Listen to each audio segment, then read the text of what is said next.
Extra! Now, Soaky the Fun Bath comes in 2 new toys. Pluto the Pup and Goofy. What is it, Pluto? Get your new Soaky toys today. New Soaky toys? Let's go. Whoa, Pluto! Gosh, new Soaky toys. What a handsome-looking cuss. Well, why, it's me, Goofy. Here's a Pluto Soaky toy. Isn't he silly looking? Nice Pluto. Some people just can't take a joke. Soaky soaks you clean in ocean full of fun.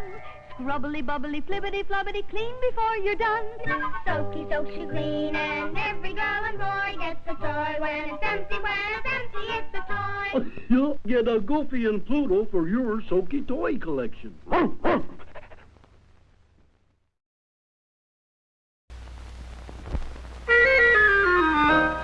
Let's play a guessing game. Who's this? Tinkerbell? Right. Now guess what this is. A crocodile? Right. Now guess what this is.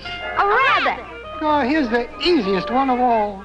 Peter Pan, peanut butter. Sure. Everybody knows Peter Pan. Your eyes know and your tummy knows. Best of all, your taster knows. Peter Pan peanut butter is so grand. The smoothest peanut butter in the land. Made a new way. Smoother and creamier than ever. Even the cap is new. It unscrews. And there's a new seal of purity that seals Peter Pan fresh. To stay fresh. It's fun to eat new, smoother Peter Pan. Spreads faster than you can say, Peter Pan. Peter Pan peanut butter is so grand. The smoothest peanut butter in the land.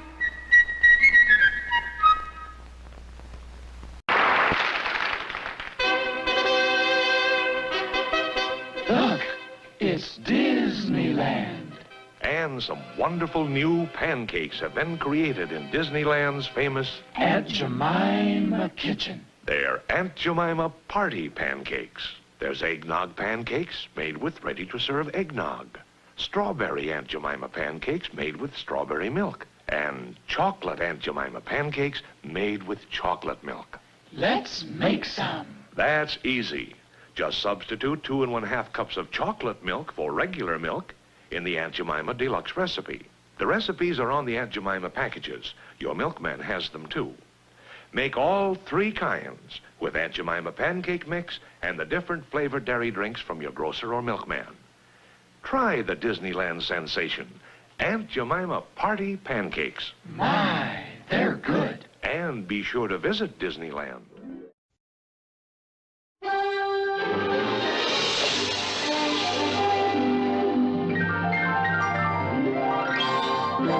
Walt Disney's Disneyland. When you wish upon a star, makes no difference who you are. Each week as you enter this timeless land, one of these many worlds will open to you. Frontierland. Tall tales and true from the legendary past. Tomorrowland. Promise of things to come. Adventureland. The wonder world of nature's own realm. Fantasyland. The happiest kingdom of them all. Presenting this week.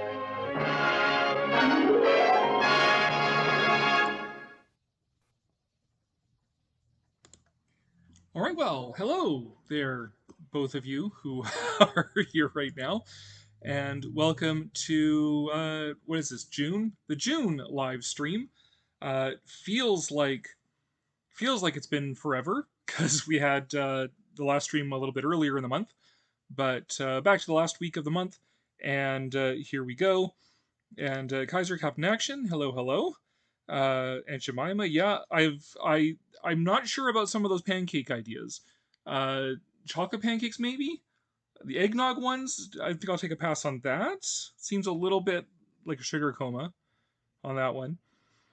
And, Yeah, Peter Pan peanut butter. Yeah, this month I decided for the pre-show that I would go with the TV, sitting down to watch Uncle Walt on Walt Disney Presents, doing his thing with the commercials, and Tomorrowland, starring George Clooney. Yeah, that movie was okay. It was a good idea. It's just it was kind of ironic failure in that the movie was about how nobody has time for optimistic futuristic visions, and correct, nobody had time for optimistic futuristic visions like Tomorrowland. So nobody saw the movie. But well, Tomorrowland in the park is a great idea. I did a whole video about it. Um, Tomorrowland today, not everything it could be. I did like it at Walt Disney World though, because it actually had like life and stuff. You could ride the People Mover around. But anyways, love pancakes. I love pancakes for dinner. That's like my thing. Let's see who else here. Oh, just you guys so far. Well, I don't have to do the usual routine then because you guys have been here before. So you know how this goes. Let us hang out, chit chat this month, talking about vintage Disney stuff. And yeah, and I got my collection of Disney things here, and stuff that's not up here I do have with me in case you want to see my vintage Disney stuff. Don't have a ton of vintage Disney, but I got a few bits and pieces and bobs and so on. Best Disney toys are the old ones.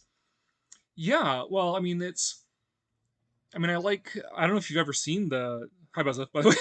I don't know if you've seen like the Super 7, I think it's Super 7, like their ultimate Disney figures where it's like the ones I almost was tempted to get were the Fantasia ones, right? Because Fantasia is my favorite Disney movie.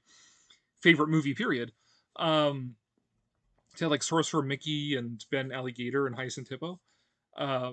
Gorgeous looking figures. But that said, old stuff, vintage stuff is a lot of fun. And yes, the Disney memorabilia in the background. Yeah, I don't collect too much Disney stuff, especially not really anymore. But I do have a few interesting and nice pieces that work for us because my wife and we bonded over Disney actually, and both being Disney fans and fairy tale fans and stuff. But we didn't want our house to be just like all Disney merchandise everywhere, right? So we have things around the house that recall Disney stuff without being Disney merchandise. But there's a few things that we have, like the creepy vintage looking Mickey. These are reproductions, but the creepy like 1920s looking Mickey Mouse dolls. My Zorro model that I did the video about, where I tried to make it look like a bronze model. And yeah, a few things here and there. Oh, it's my pack of Disneyland Hotel matches. I don't know if they even give these out anymore, but got those there. Yes, yeah, a few things. Got a few of my records up there. Firehouse 5+2 at Disneyland. Because I love them. If you know the history of the Firehouse 5+2. Seemed very fitting when I found that album. And the Tiki mugs up there. Trader Sam's. Yeah. Love the dinosaurs of Fantasia. Yes. The dinosaurs. I mean, I talked about in my video how that whole sequence is sort of the brutalism of time and the cold brutality of evolution and so on. But it's still a darn good sequence. And like I am old, so I was in elementary school in the 1980s, and they were still using that sequence in elementary school to teach about dinosaurs and stuff, which is like totally wrong, But still, Whitman published big little books with Mickey and Donald stories that had amazing artwork. Name isn't ringing a bell, but I will look into that. Certainly. I do, I haven't picked them up because I haven't, but I do enjoy like the big storybooks they've made out of the little golden books, because I love the retro art in the little golden books. A lot of that sort of very Mary Blair-esque work, which I really enjoy. Mary Blair being of course, the classic Disney artist who was the principal designer of It's a Small World. So it's basically her art style made 3D. But she also did a lot of the the concept work and in fact, and some of the finished painted backgrounds for films like Alice in Wonderland, Legend of Sleepy Hollow, Song of the South, and sort of that very mid-century looking big blocks of color and stuff like that. That was a Mary Blair sort of thing, and at least they copied her style for the Little Golden Books. I don't know if it is her art, but they certainly copied it for the Little Golden Books. Dr. Fantasia helped inspire Ray Harryhausen. Yeah, I bet. I mean, it's 41, so would have inspired a lot of people.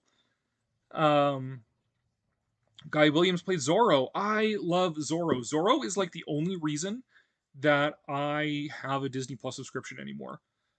Because the Disney Plus has been questionable in terms of getting vintage content up there. Like, I have a better collection of vintage Disney DVDs and home video than Disney Plus does.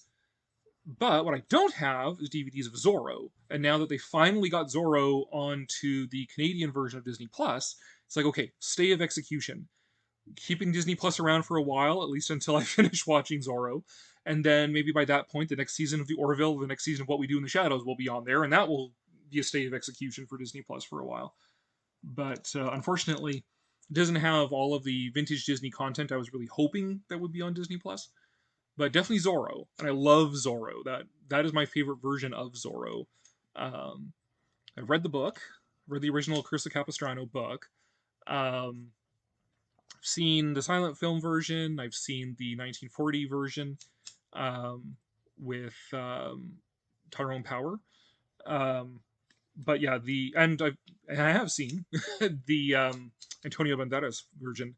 But my favorite is definitely at least the first 13 episodes, especially, of the Disney Zorro, where you have just amazing cast, right? So you have like Guy Williams as Zorro, you've got Britt Lomond as Monasterio,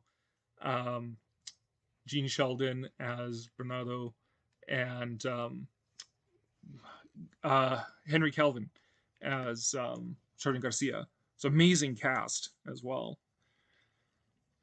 And yeah, he went on to be Lost in Space, where he doesn't have a fake Spanish accent, so it weirds me out when I see him not speaking in a Spanish accent. No worry, Martin, I will forgive you for watching another video. I was actually watching another video too before it started. Another channel that I watch of somebody local to where I am was doing a live premiere, so I'm like, oh no, and a live stream after. Oh no, but I got my own live stream. Heck. Guy Owens was such a handsome man. Oh, wasn't he though? Oh, very dreamy. He was actually a model before he played Zorro. So yes, Disney found like the handsomest guy they could to play Zorro. The old guy in our building has a paper bag that held peanuts from the circus that has Mickey in the artwork. Says he got it right after World War II. Huh, interesting. They made a movie from episodes. Yes, they did. The Sign of Zorro, which is on Disney Plus as well.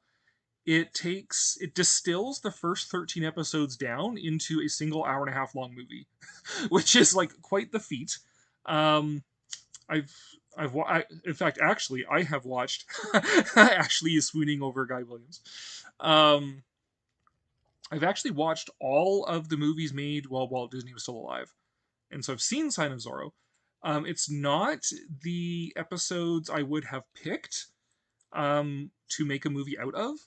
But, if you just want like a little quick dose of Zorro and not have to like watch every episode, it's fine. It's fine. But definitely watch the Zorro show if you can. So it's on Disney Plus.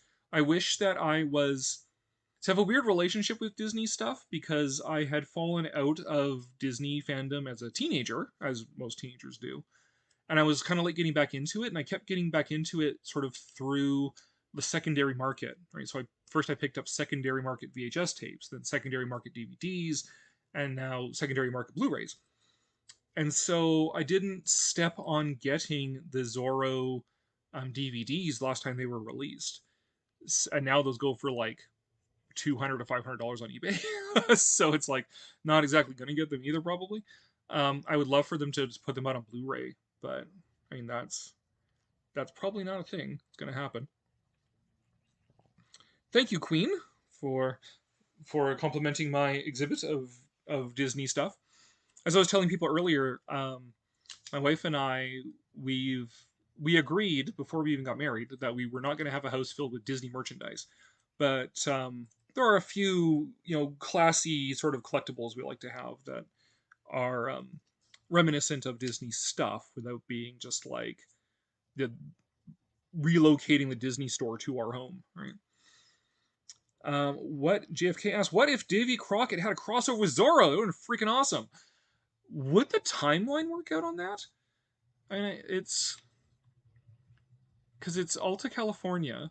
I'm trying to remember the dates on. Well, I guess it would be, wouldn't it? Because that'd be pre-Alamo, right? So, it'd be pre the Mexican American War. So I guess he could have had a Zorro and Davy Crockett crossover. Never thought about that. Would have been interesting. I like the old cartoons from the black and white time because they're kind of crazy. Lots of imagination. Yes. That's actually one of the things I also like about the new, quote unquote, Mickey Mouse cartoons produced by Paul Rudish. The very 2D style one that they based the new Mickey Mouse ride on. Because it is very insane and is very reminiscent of those old black and white cartoons. I love the old black and white cartoons. And the old black and white newspaper strip as well. The Mickey Mouse newspaper comic strip is also great because Mickey is such a little dink in them. Like he's such a little jerk, but he's a likable jerk. But he's definitely like a sassy little piece of work in those. And I admire Mickey Mouse having a character like that, right? And one of the things that I actually found interesting, I still do find interesting as well, is how Disney treated Mickey Mouse as an actor as well. And that's what actually endeared me to Mickey to begin with, is that if you just see him as a cartoon character, it's like, okay, it's Mickey, he's kind of milquetoast, whatever, just kind of smiles all the time. You see the older ones and he's a bit more sassy. And then you get into some of like the promotional literature and like how he's talked about in like the Walt Disney Presents TV show and stuff. And they talk about Mickey Mouse like he's an actor who stars in cartoons. And in fact, his first movie role was actually in a non-Disney movie. It's called Hollywood Party. And there's a short Disney sequence and it's introduced by Mickey and it has where the animation and the live actors, in fact, Jimmy Durante, to be specific, are interacting with each other. So Mickey's interacting with Jimmy Durante. So it shows the sort of Mickey's treatment as an actor as opposed to a cartoon character like a Felix the Cat or a Popeye or something like that. Right? Mickey's a star. Mickey's a Hollywood star. Go see his latest movie. Right? Which I find that very fascinating. Like it's sort of like meta kind of thing, which I think is very neat. See what was the very first Mickey Mouse cartoon? Kind of. Actually, the very first Mickey Mouse cartoon was Plain Crazy. And then the second one was Galloping Gaucho. The third one was Steamboat Willie. But Plain Crazy and Galloping Gaucho, they couldn't sell because the theaters were just like, who is Mickey Mouse? Like, whatever. So then Disney and of iWorks added synchronized sound to Steamboat Willie, and that got released, and that was a huge hit. And then they went back and they added sound to the first two ones, and then released those for general distribution. So close, but yeah, Disney marks. Well, actually, it's weird. Okay, so currently Disney marks November 18th, 1928, as Mickey Mouse's birthday because that was the general release date for Steamboat Willie. But if you watch the first episode of Walt Disney Presents, the Disneyland story, Walt Disney himself says that Plain Crazy was the first Mickey Mouse cartoon. So those things massage over time. Well, Disney actually began as an animator. Yeah, he personally worked on the first Mickey Mouse cartoons. Yeah, well, by that time, most of the animation had fallen to iWorks and the team. But yeah, if you go back to his very first ones, so the Alice's Adventures in Cartoonland from like 1923. So it's like, Disney 100. It's the 100th anniversary of Disney because they're marking it from when the Alice's Adventures in Cartoonland debuted. So it's not like the current iteration of the Walt Disney Company has not been around for 100 years yet. But 1923, that was the first Alice's Adventures in Cartoonland cartoon. So that's why Disney, the company, is marking 100 years right now. But yeah, Walt was an animator on that. and through a lot of those. And before that, he actually did the back in Kansas City was doing like very crude cartoons called Laugh-O-Grams, which are interesting to watch and again very crude.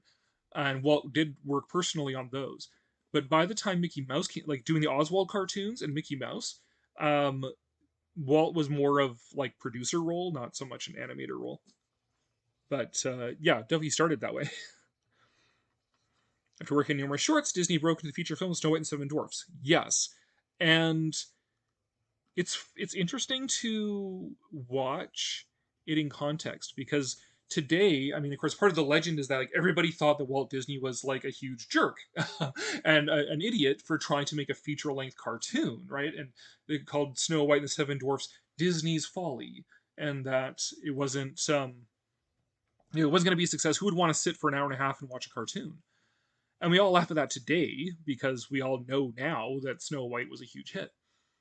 But if you watch the immediately preceding cartoons to Snow White, there's like no indication that Snow White would have been as good as it was. If you watch like most of the Silly Symphony cartoons that came out immediately before Snow White, so you think of like 35, 36, they're like very flat, very 2D, very rubbery, and you just imagine sitting through that for an hour and a half and you'd be like, ugh, no thanks. Like nobody had any idea that Snow White was going to be as amazing as it was. And Queen asked, didn't Snow White win an Oscar? Yeah, well, it won a special Oscar. There was no category into which Snow White would have fit to win an Oscar because there were no such thing as feature animated films at that point. So Disney won a special Oscar, which was one big Oscar and 7 little ones, to commemorate the technical achievements of Snow White. So yeah. And then what was Disney's first live action film? Yeah, it was Treasure Island.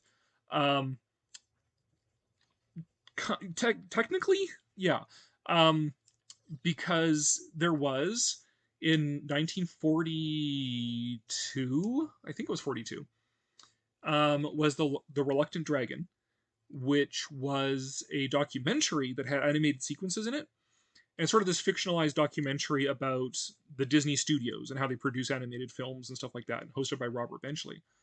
So it has animated sequences in it. Song of the South is mostly live action, but it has 3 animated sequences in it. And then So Dear to My Heart was supposed to be the first fully live action film, but then they decided that they should hedge their bets a bit and throw in some animated sequences. They're not very long, they're not very elaborate, they're just sort of like these musical sequences. But they did throw it in there just to make sure and hedge their bets a little bit. But the first fully live action film with no animation in it was Treasure Island. And then there was and 3 more they made, because Treasure Island was made with funds that were tied up in England during the war. So with the remaining of those funds, they made Treasure Island, Rob Roy the Highland Rogue, Sword of the Rose, and the story of Robin Hood and his merry men. And then they used up those funds, and the success of those, and they were fairly modest films, success of those then provoked them to do 20,000 Leagues Under the Sea. The infamous Song of the South. Yeah, yeah, we could talk about that if you want. And then Martin said here, sorry, I've just been going sort of in order here. I should have brought this up in the Toast stream, but I met Akira Takarada 2 times before he passed away. Oh, wow. I even have him autograph my Criterion Blu-ray of original Godzilla. Oh, Martin, that's awesome. That would have been amazing to meet him, I'm sure. Neat trivia is that Akira Takarada provided the voice for Ratigan and Jafar in the Japanese dub for The Great Master Detective and Aladdin. I did not know that. That is awesome. That is very cool. Let's see here. Treasure Snow White. Funny how Walt gave the dwarfs names. Yeah, they went through a lot of ideas for names for the dwarfs, and some of them are ridiculous, so it's kind of good they settled on the ones they did. Dopey's my favorite. Yeah, a lot of people's favorite. Buzz Wazza says, I used to buy Uncle Scrooge comic books in the grocery store as a kid when they cost 15 cents. I still have the one where another duck claims he's richer than Scrooge. Would that be Flintheart Glomgold? I forget if he was in the comics or if he was invented for the DuckTales cartoon. But I haven't got around to like reading like reprints of the old Scrooge, Carl Barks Scrooge comics, which I know is what DuckTales is based on.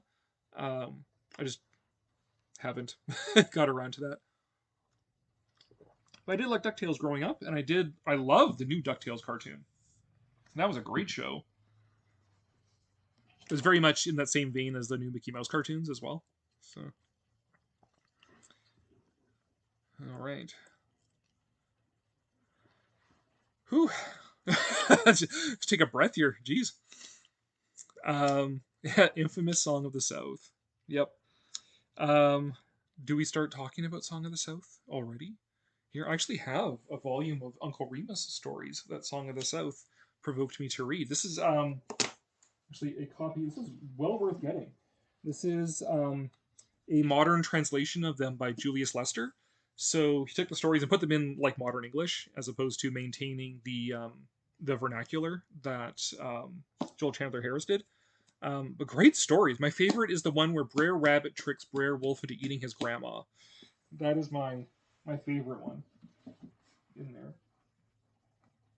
Suffice it to say that I enjoyed the movie, which I know is scandalous to say, but I feel it's only really scandalous among people who haven't seen it.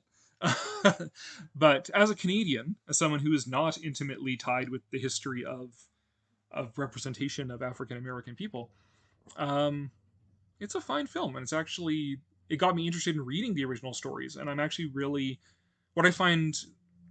One of the things I find compelling about it is that when it came around to Disney doing a story of a movie about American folktales, he went to like African American folktales, right? He didn't go to Mark Twain or Washington Irving or anything like that. He went to the Uncle Remus stories first, and saying like these Uncle Remus stories are America's contribution that's on par with like Aesop and the Brothers Grimm and Charles Perrault, which I think is very interesting. It's such a shame that you can't watch it anymore because, people's sensitivities are quite pronounced over the issues around which Song of the South is embroiled, and I understand that. It's just too bad that sort of the legend and infamy of the movie has superseded the movie itself. But yeah. Song of the South seems rather mild today. Can't understand why it's considered controversial. Yeah. It's what gets me a bit about that. I mean, I could do a whole video on this. If I want to like turn my channel into the culture war social commentary, I could totally do a video about Song of the South. Which isn't my goal of what to do with my channel. My channel is to talk about like monsters and toys and stuff. Is that Disney tried not to offend anybody, and this is the commentary that was some criticism by the NAACP at the time, is that Disney tried very hard not to offend anybody. And so they treated the period of the Reconstruction. So Song of the South takes place after the Civil War. They treated the period of the Reconstruction like a Disney movie, right? Like everybody's singing and happy and whatever, and they're not showing like the hard brutality of racism against black people. And it's weird that is criticized today. And in fact, the movie, even going a little bit further, like the movie has like positive. The portrayals of the black people in it are stereotyped. Like there's the mammy stereotype, there's the uncle stereotype, and so on. So it is stereotyped, but no more so than in the other movie of the time period.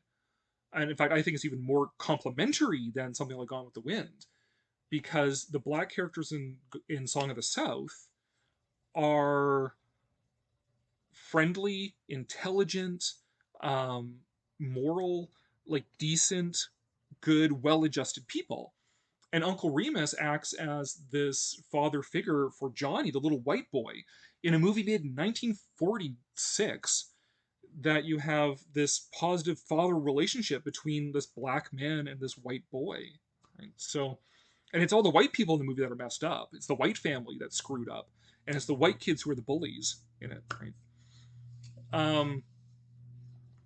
So you have this, like, in fact, rather progressive vision of racial harmony in this movie, and it doesn't depict the brutality of the race of the racism and stuff, sure.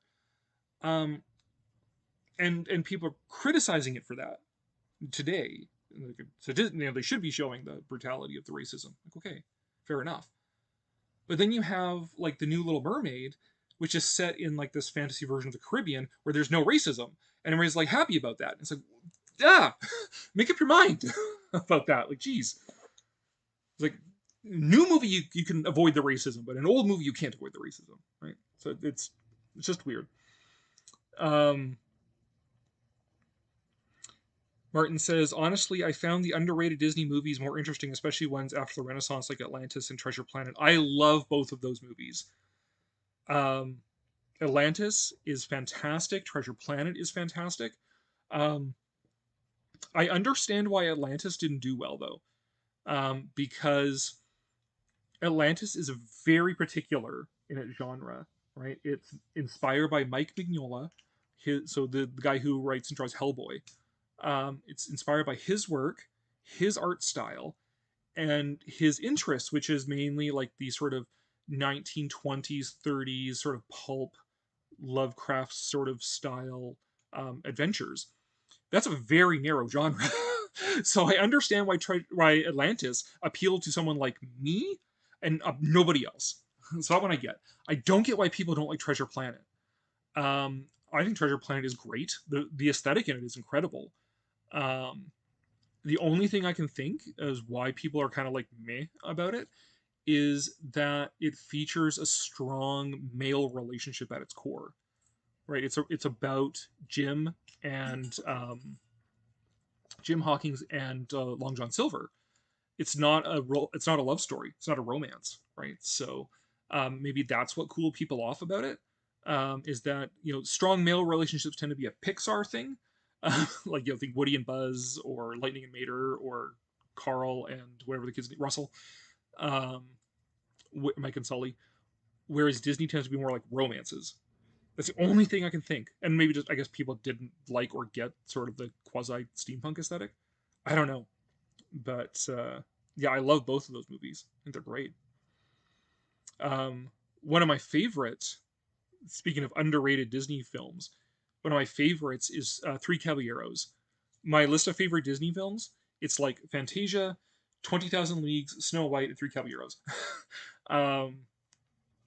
Yeah, I love Three Caballeros, and it gets so little attention today, but it's such like an artistic tour de force, and the movie is insane. It's absolutely nuts, and like any pretense of having anything like a plot or meaning completely breaks down in like the last quarter of the movie. Like it's just pure artistic insanity at that point. So yeah, and my wife and I, we actually got our last trip to Disneyland was in 2015, and we actually got photos with the Three Caballeros because it was around Christmas. So they had them out in California Adventure for the Christmas Fiesta Navidad going on. And we were like the only white people in line. Everyone else was Latino. Like they love the Three Caballeros, and understandably so, right? Yeah. Fantasia favorite Disney movie? Yeah, mine too, Martin. I did a whole video about how I think, in fact, it is the greatest movie ever made. So there we go. Yeah, Treasure Planet's awesome. I agree. Good. Ashley has good taste. Did they make better Disney films before or after he died? Well, here's the thing. Okay, having watched all of the Disney, like, I am not kidding. I did for a blog that my wife and I had a few years back. I have watched, again, every Disney movie, so every movie made by Walt Disney while he was still alive, including some of the ones after. So every movie, 1937, Snow White, and 1967, so Jungle Book, was the last movie that Walt Disney himself was personally involved with. I have watched them all, in order, in fact. So what I would say is that there was a steep decline in the quality of Disney films after 1959, 1960. The last really good year for Disney films was 1961. Because that was like 101 Dalmatians and Absent Minded Professor, and there was a couple other ones in there that are actually like really, really decent. After that, it's like quality goes down and down hard. In 59-60, the Disney company had a financial crisis. In fact, it was the first time they actually lost money since the war. And I don't think they ever really recovered from it. And Walt's attention himself turned to other projects. So, Disneyland is, by the mid 60s, Disneyland's approaching its 10th anniversary. 59, they opened the expansion that included the Matterhorn, the Matterhorn, the Alice in Wonderland attraction, the submarines, the monorail. That was all 59. And Walt's attention before his death starts turning to his Florida project, where he wants to build not just a theme park, but a whole ass city. Epcot was originally supposed to be a city, which is where you get a lot of that fuss today about like the special district that Disney got themselves in Florida, and now that Ron DeSantis has taken that away. That was originally because Epcot was planned to be a city designed by Walt Disney himself. So I have the feeling that Walt, even though he was still involved in the company and still had his hands in what was going on with the films and TV shows and everything, I think he kind of wasn't that interested in that part anymore. I think he was interested in the theme parks and expanding theme parks to actual, like, solving urban planning problems. So a lot of the stuff that I talked about with Tomorrowland, right? So urban transportation, the highway system, urban planning, building cities, building efficient modern cities. So I think as a consequence, there's a sharp decline in the quality of Disney films. I think there are good Disney films during the 60s, but I think the only one that could really be described as a classic is Mary Poppins. After 1961, so after 101 Dalmatians and after Absent Minded Professor, the only one that matters is Mary Poppins. After that, it's just like there's enjoyable films in there. Like, don't get me wrong. There's a lot of sort of like passively entertaining films. Like, yeah, that was okay, that was fine, whatever. There's a few like absolute stinkers in there. Lieutenant Robin Crusoe USN is like one of the worst movies I've ever seen. And sadly, that was the one actually written by Walt Disney himself. It was terrible. But yeah, it's just, so the conventional wisdom that like, oh yeah, Disney movies went bad after Walt died because Walt was just so amazing, doesn't actually hold up when you watch all the movies, right? I think Walt, and keep in mind, when Walt died, that was 1966. He was born in 1901. So he was sort of getting well past his best before date for cultural relevance, right? So yeah, I think Disney films started declining before Walt Disney died, and it certainly carried on through the 70s, because they were just trying to like kind of copy, like, what would Walt have done, right? They were just trying to copy what Walt would have done, without really having the creativity and originality to get into his headspace. They were just kind of like imitating him, right? So through the 70s, I mean, you do get stuff like The Love Bug and Winnie the Pooh, and Jungle Book even, which are, like, again, decent enough movies. They're fine movies. But then you get like some of the worst ones. But then when Michael Eisner comes in, and he's this outside person, he didn't know Walt, he's an outside person, comes in, he has a creative vision, he brings in creative people like Howard Ashman, and revitalizes the company, right? So then you get the Disney Renaissance, which is as good as anything made when Walt was alive too. And then don't ask me my opinion on Bob Iger, because it is not good. They put a lot of capital in their TV and park attractions. Yeah, well, Disney was definitely forward thinking like Walt Disney was forward thinking in terms of um, new media and new ways of doing things, right? So TV was a new medium, theme parks were a new medium. I think if the internet had happened during his lifetime, he probably would have owned it, right? Like he would have been the first person like on it and doing things with it, which is a far cry from Disney today, that's for sure. Martin says, my personally favorite segments of Fantasia are The Rite of Spring and Night on Bald Mountain. The other segments, however, are a little too cutesy and stereotypical Disney, but they're still beautiful. Yeah, no, fair enough. I would say that, Night on Bald Mountain and Ave Maria together, I think you have to see them both together. I would say that's my favorite part of Fantasia. Rite of Spring is great. Nutcracker, I think the fairy parts of the Nutcracker Suite are better than the parts with like the flowers dancing. So like the mushrooms dancing and the thistles dancing and stuff like that is it's cute and it's fine, but the part with the fairies is beautiful. The pastoral sequence, I really like that. Pastoral Symphony. Toccata and Fugue in D minor is fine as like a liminal space to get you into watching it, but when I just feel like sitting down and watching a few of the cartoons and skipping the ones I don't really want to see, that I usually end up skipping that one. Sorcerer's Apprentice is fine. It's fine. And Dance of the Hours, I almost always skip. Just because that one doesn't really do it for me. I understand what's going on, and it's funnier with Deems Taylor's narration. But if there's anyone I'm definitely going to skip, it's always going to be Dance of the Hours.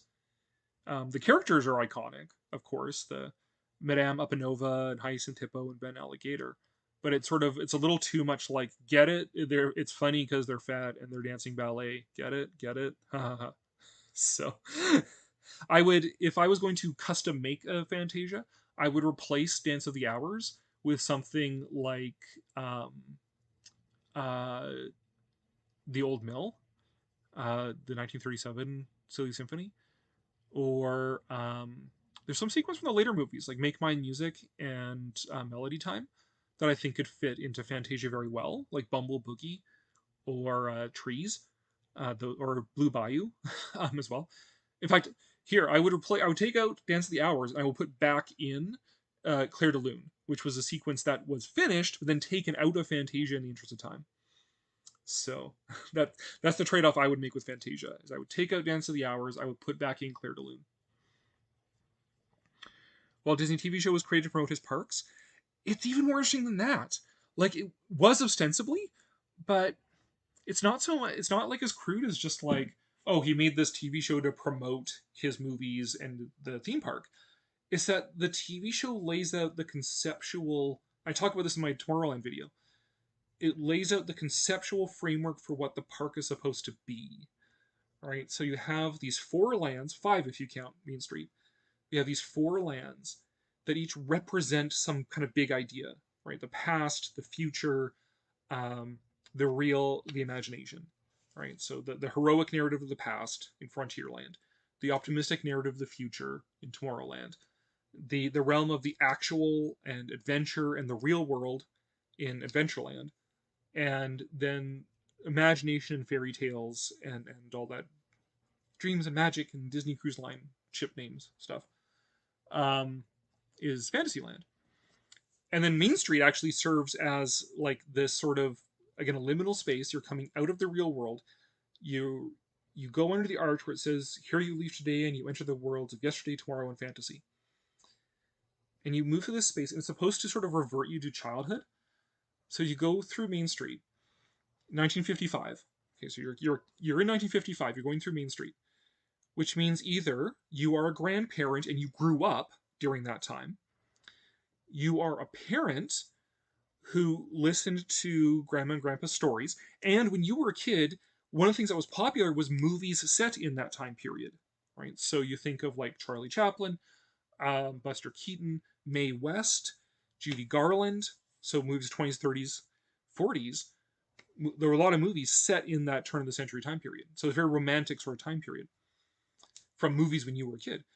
And then if you are a kid in 1955, then you're growing up, listening to stories by grandma and grandpa and your mom and dad about this time period, right? So it's this whole reversion to childhood as you go into Main Street.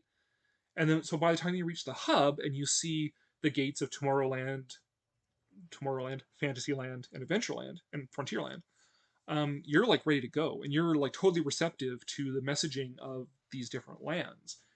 And then, those lands that in turn integrate into with the movies in a way that's much more subtle than just like, oh, we have this movie, we have to make a ride out of it. It's much more like, Davy Crockett fits into the narrative of America's heroic past. 20,000 Leagues Under the Sea fits into sort of the narrative of imagination and fantasy. Man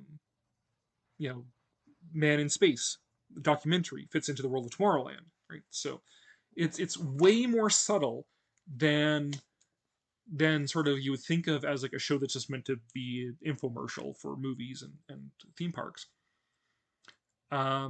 And much more subtle than Disney today, where it's like, we have this movie, how do we make a ride out of it and then market it, right? Kaiser says, remember when Kurt Russell used to make Walt Disney movies? Yes, I do remember that.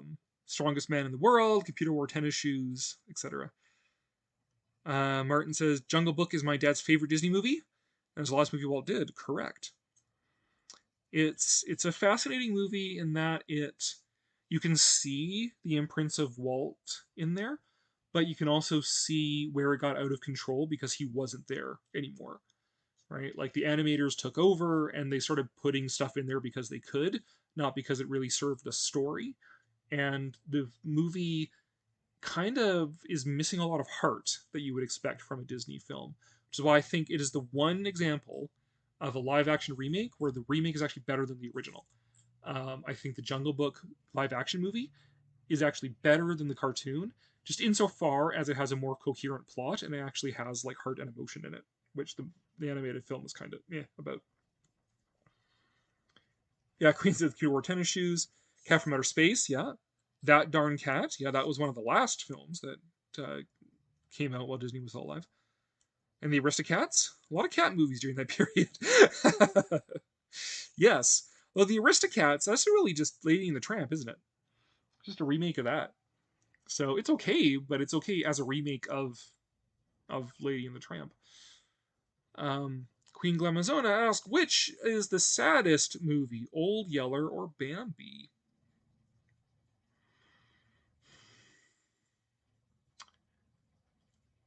Both have heart wrenchers in there. I would say Bambi overall. Here's my reasoning. Old Yeller is interesting. I say this a lot. It's interesting. It's because I sat down and watched and studied these movies. I'm like, kid you not, in my undergrad degree, I've actually written term papers about Disney related topics. So I'm used to looking at Disney as like an academic subject. Old Yeller is interesting as this sort of anti-Western. So you think about a Western, right? It's all cowboys and riding on the frontier and gun shooting and all that sort of stuff, right? A typical Western. So Old Yeller begins, you have this family, and they have this dog, and the father of the family, just played by Fess Parker, he leaves to go off on a cattle drive. Most Western movies would have followed Fess Parker's character. They would have gone with Fess Parker and gone with the adventures and the gunplay and the wild and woolly stuff on the Western frontier during this cattle drive.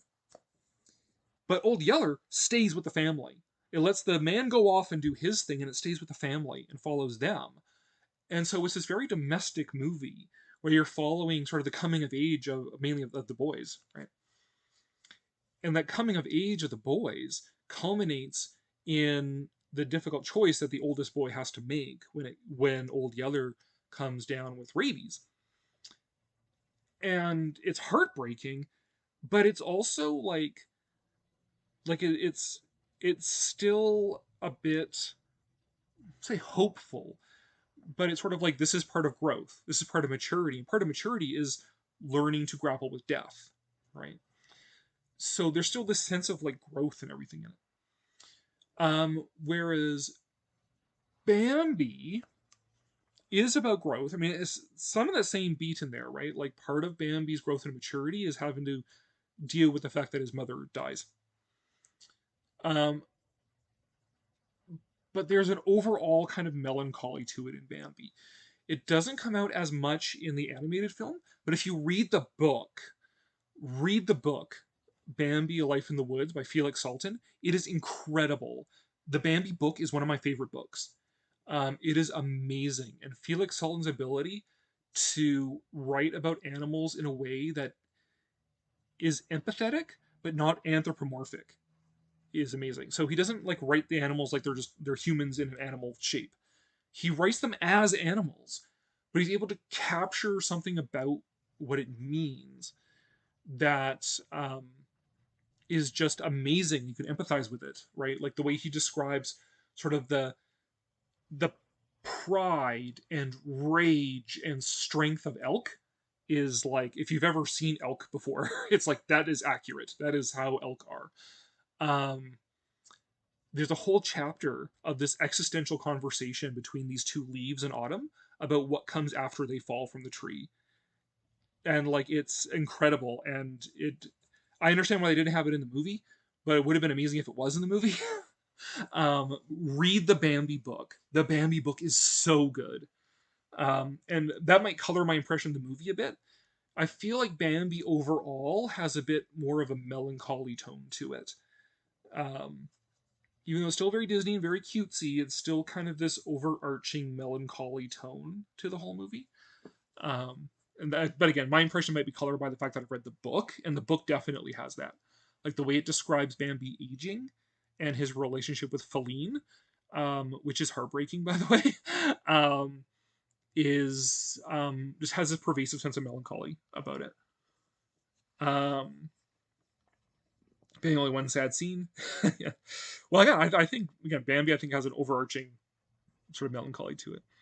Old Yeller made me cry as a kid. I still tear up when I think about it today. Oh. Was Jungle Book the last movie Walt Disney worked on? Yes, it was. Yeah.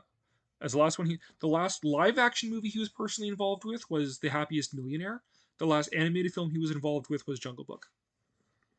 Ever see Condor Man? Yes, I did see Condor Man. That was on like Wonderful World of Disney when I was a kid in the 80s.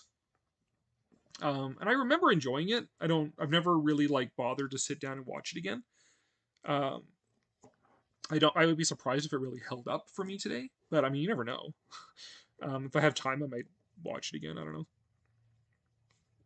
Martin says, one thing about 20,000 Leagues is that they didn't feel the need to add an original female character, unlike other adaptations out of the time. I'm not sexist in saying it's good, I just wanted to point that out. Well, yeah, they very much stuck with, like, the boy's own story. This is a masculine story, right? And these masculine relationships. The only women in it are the seal and the two prostitutes at the beginning that Ned Land is carousing with. And there's a few extras, but yeah, the only women, at least with a couple of floozies. Yeah. Because it's a sausage party. But also, here's the thing too. Okay. The crew in 20,000 Leagues are not characters either. Right? Like the crew, the first mate and the rest of the Nautilus crew, they're not characters. They're just there.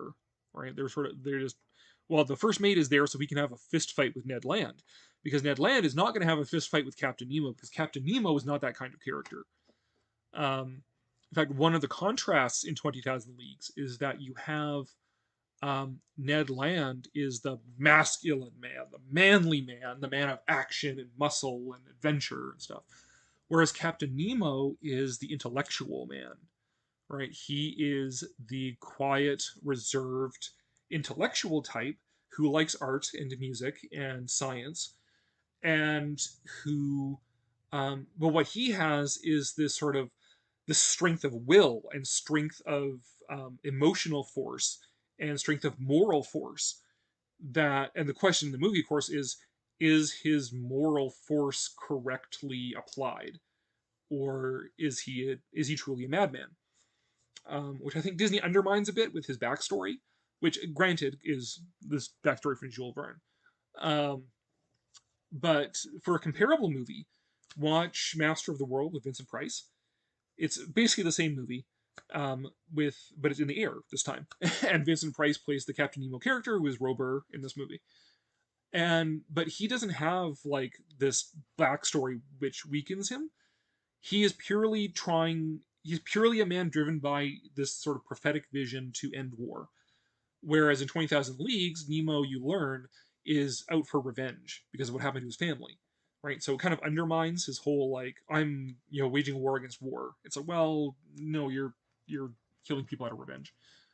But the point is, anyways, is that you have this robust, manly American masculine guy versus this quiet, reserved European intellectual guy. And then you have, of course, a relationship between all these characters, but you have like the sort of fraternal, caring relationship between Aronnax and Conseil. You have the buddy relationship between Conseil and Ned Land. You have the antagonistic relationship between Ned Land and Nemo, and you have sort of the guarded kind of quasi friendship between Aronnax and Nemo.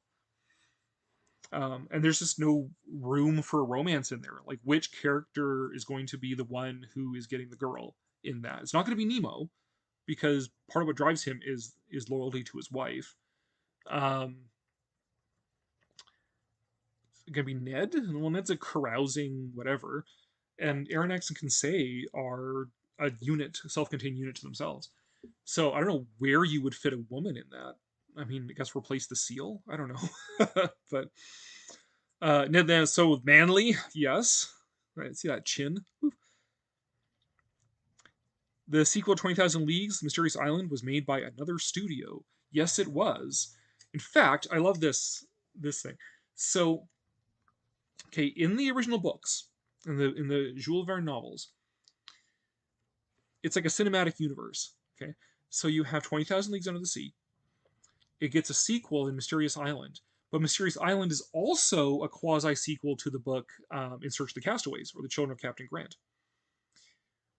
So when it came time to adapt these things to movies, Disney makes 20,000 Leagues, then Columbia makes Mysterious Island, and they make Mysterious Island as close to a sequel to Disney's film as they could get without infringing copyright.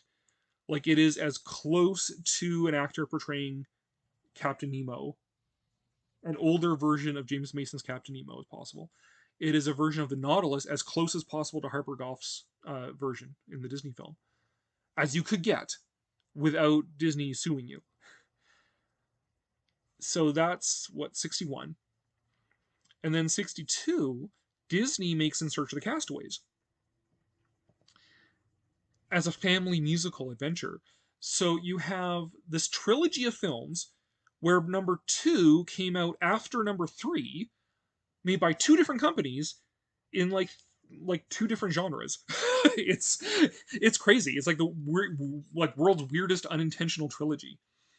And as a last laugh, the theme music from Mysterious Island is used at Disneyland as the background music to the Primeval World diorama, which is the dinosaur diorama along the Disneyland Railroad. That's the theme from Mysterious Island. So Disney, I guess, got the last laugh and all that. Charles Bronson's in Master of the World, yeah. Vincent Price and Charles Bronson also worked together in House of Wax. They did, yes. They should have had a mermaid 20,000 Leagues. Well, I mean, they did add them in the ride, which actually I find this very interesting as well. That okay, so 20,000 Leagues Under the Sea, the movie, takes out quite a number of scenes from the book. Like, it cuts these scenes.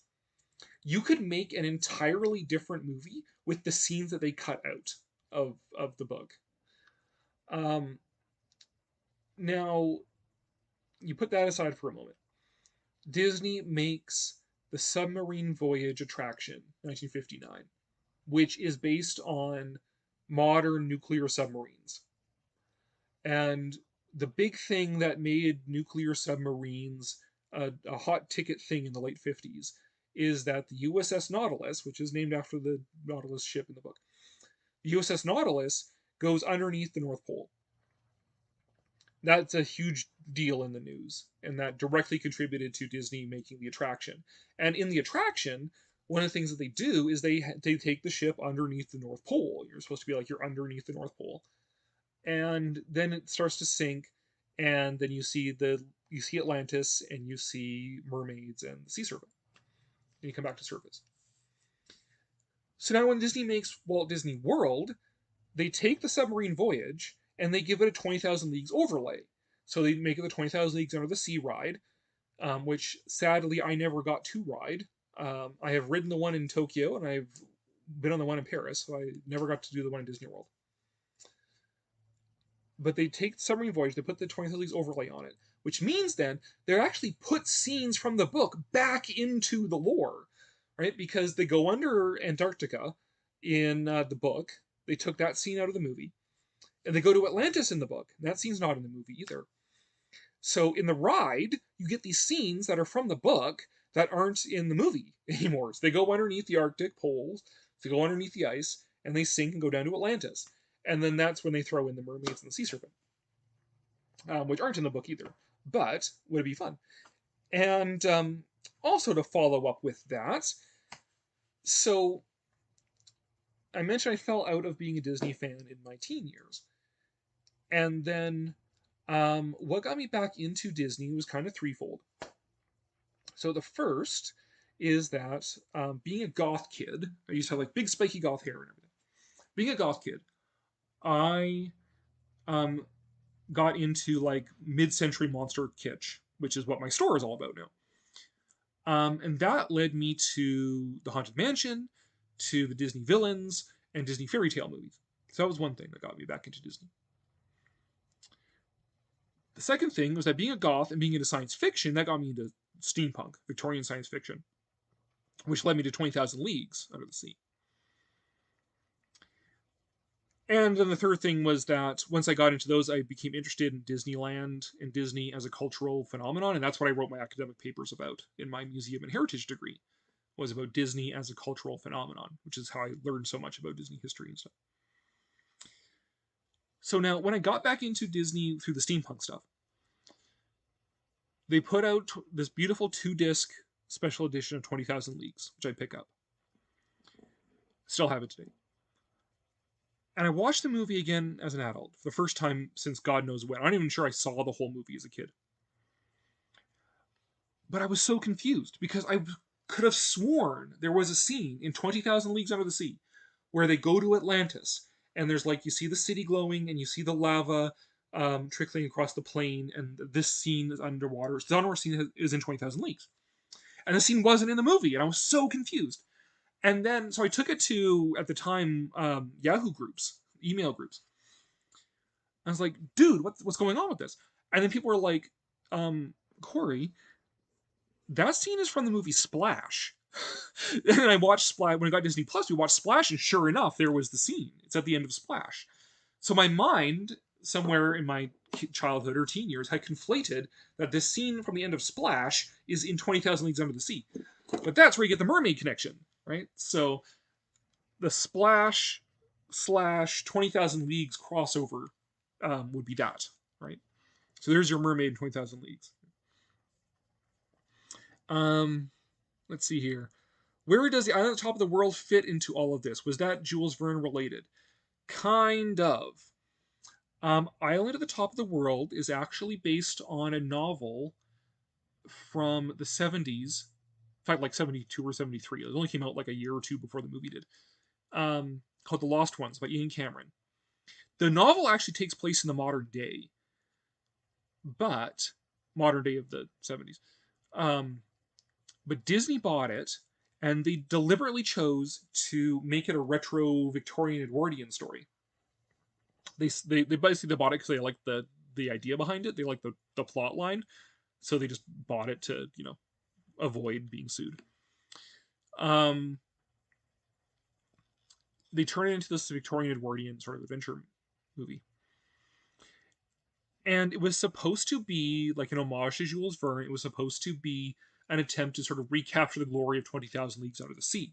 And in fact, had it succeeded, there was going to be, like, Tony Baxter had designed this entire um, land at Disneyland based around the sort of Victorian science fiction idea. So there's going to be an Island Top of the World ride. There was going to be a 20,000 League simulator and a restaurant and a bunch of other sort of like steampunky sort of attractions.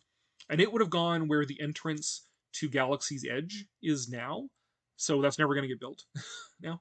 But where you go behind Big Thunder Mountain, that's where that land would have been.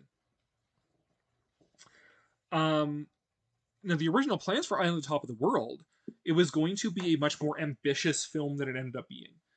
So it was going to, like, the airship was going to rival the Nautilus in size and beauty and sort of luxury and everything. It was going to be a much bigger budget, more effects driven, and just more spectacular film overall. But then, because it's the 70s and Disney wasn't doing so hot, they clawed back the budget, and the accountanteers slashed the budget of the film, and so it became a much smaller movie. And it's still an enjoyable enough little movie in its own right. It's not like a great movie, but it's still a fine little movie.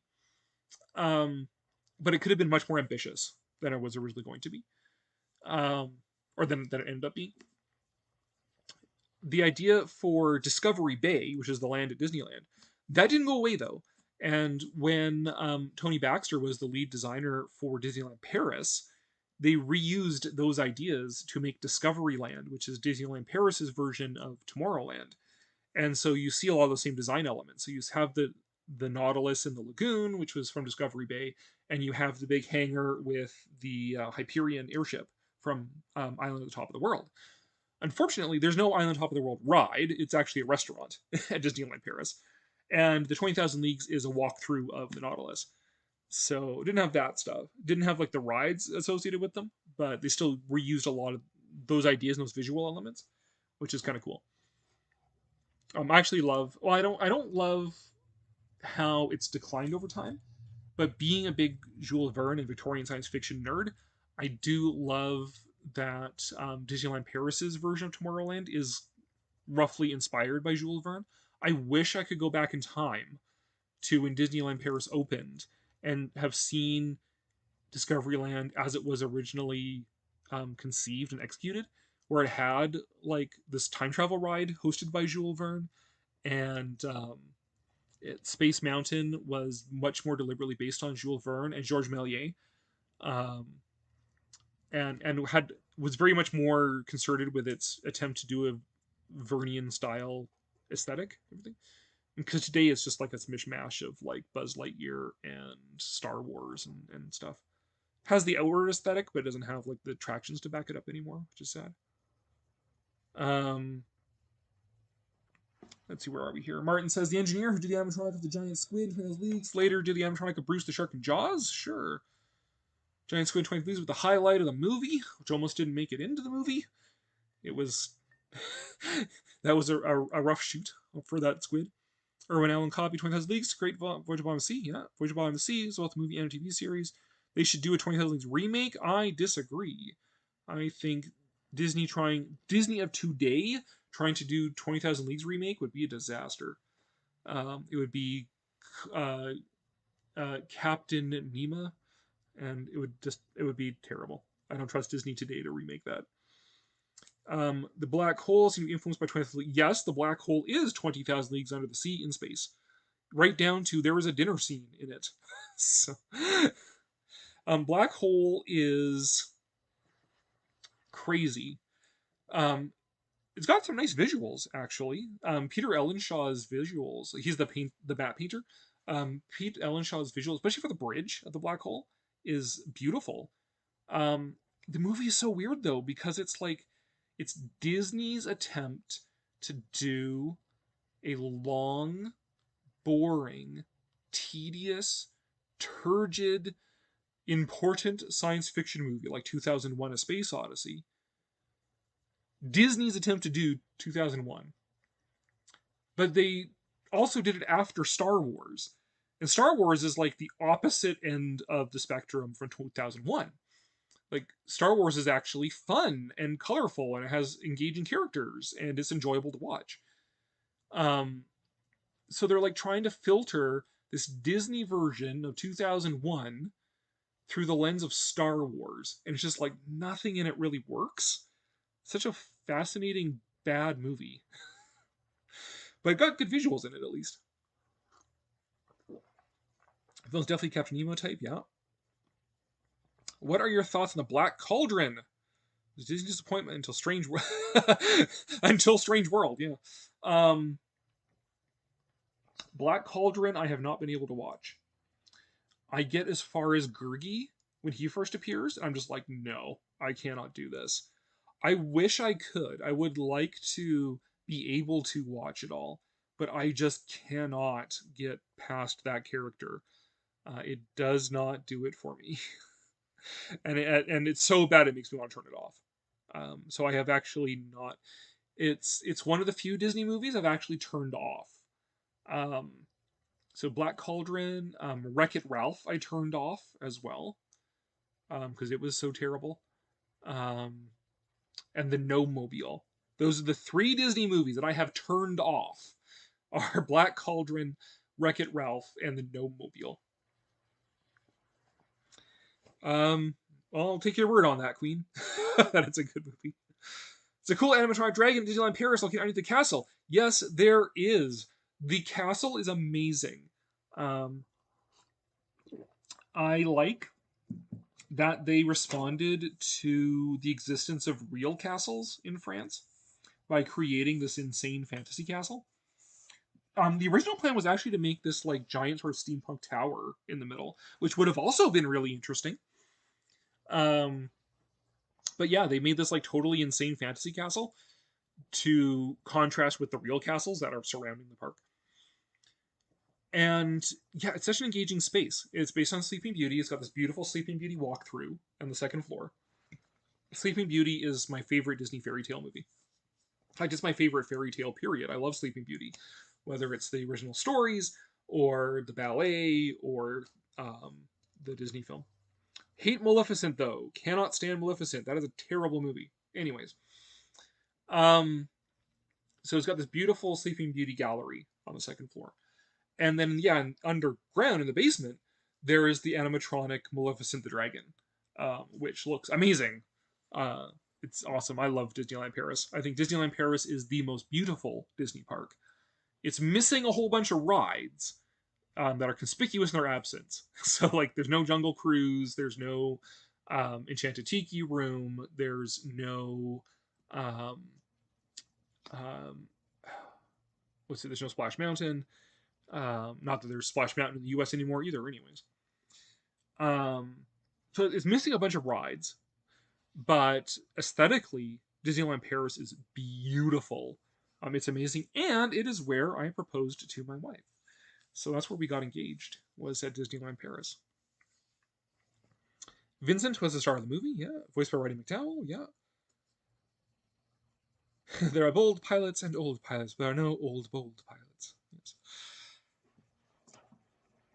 Yeah, I mean, if you love Black Hole, great, good for you. Like, don't. I hope I didn't make you feel bad about that. But it's, I mean, I feel kind of the same way about Tron as well, right? Which came out around the same time. Disney's attempt to do these sort of like darker and more important sort of movies. Something Wicked This Way Comes, also around the same time.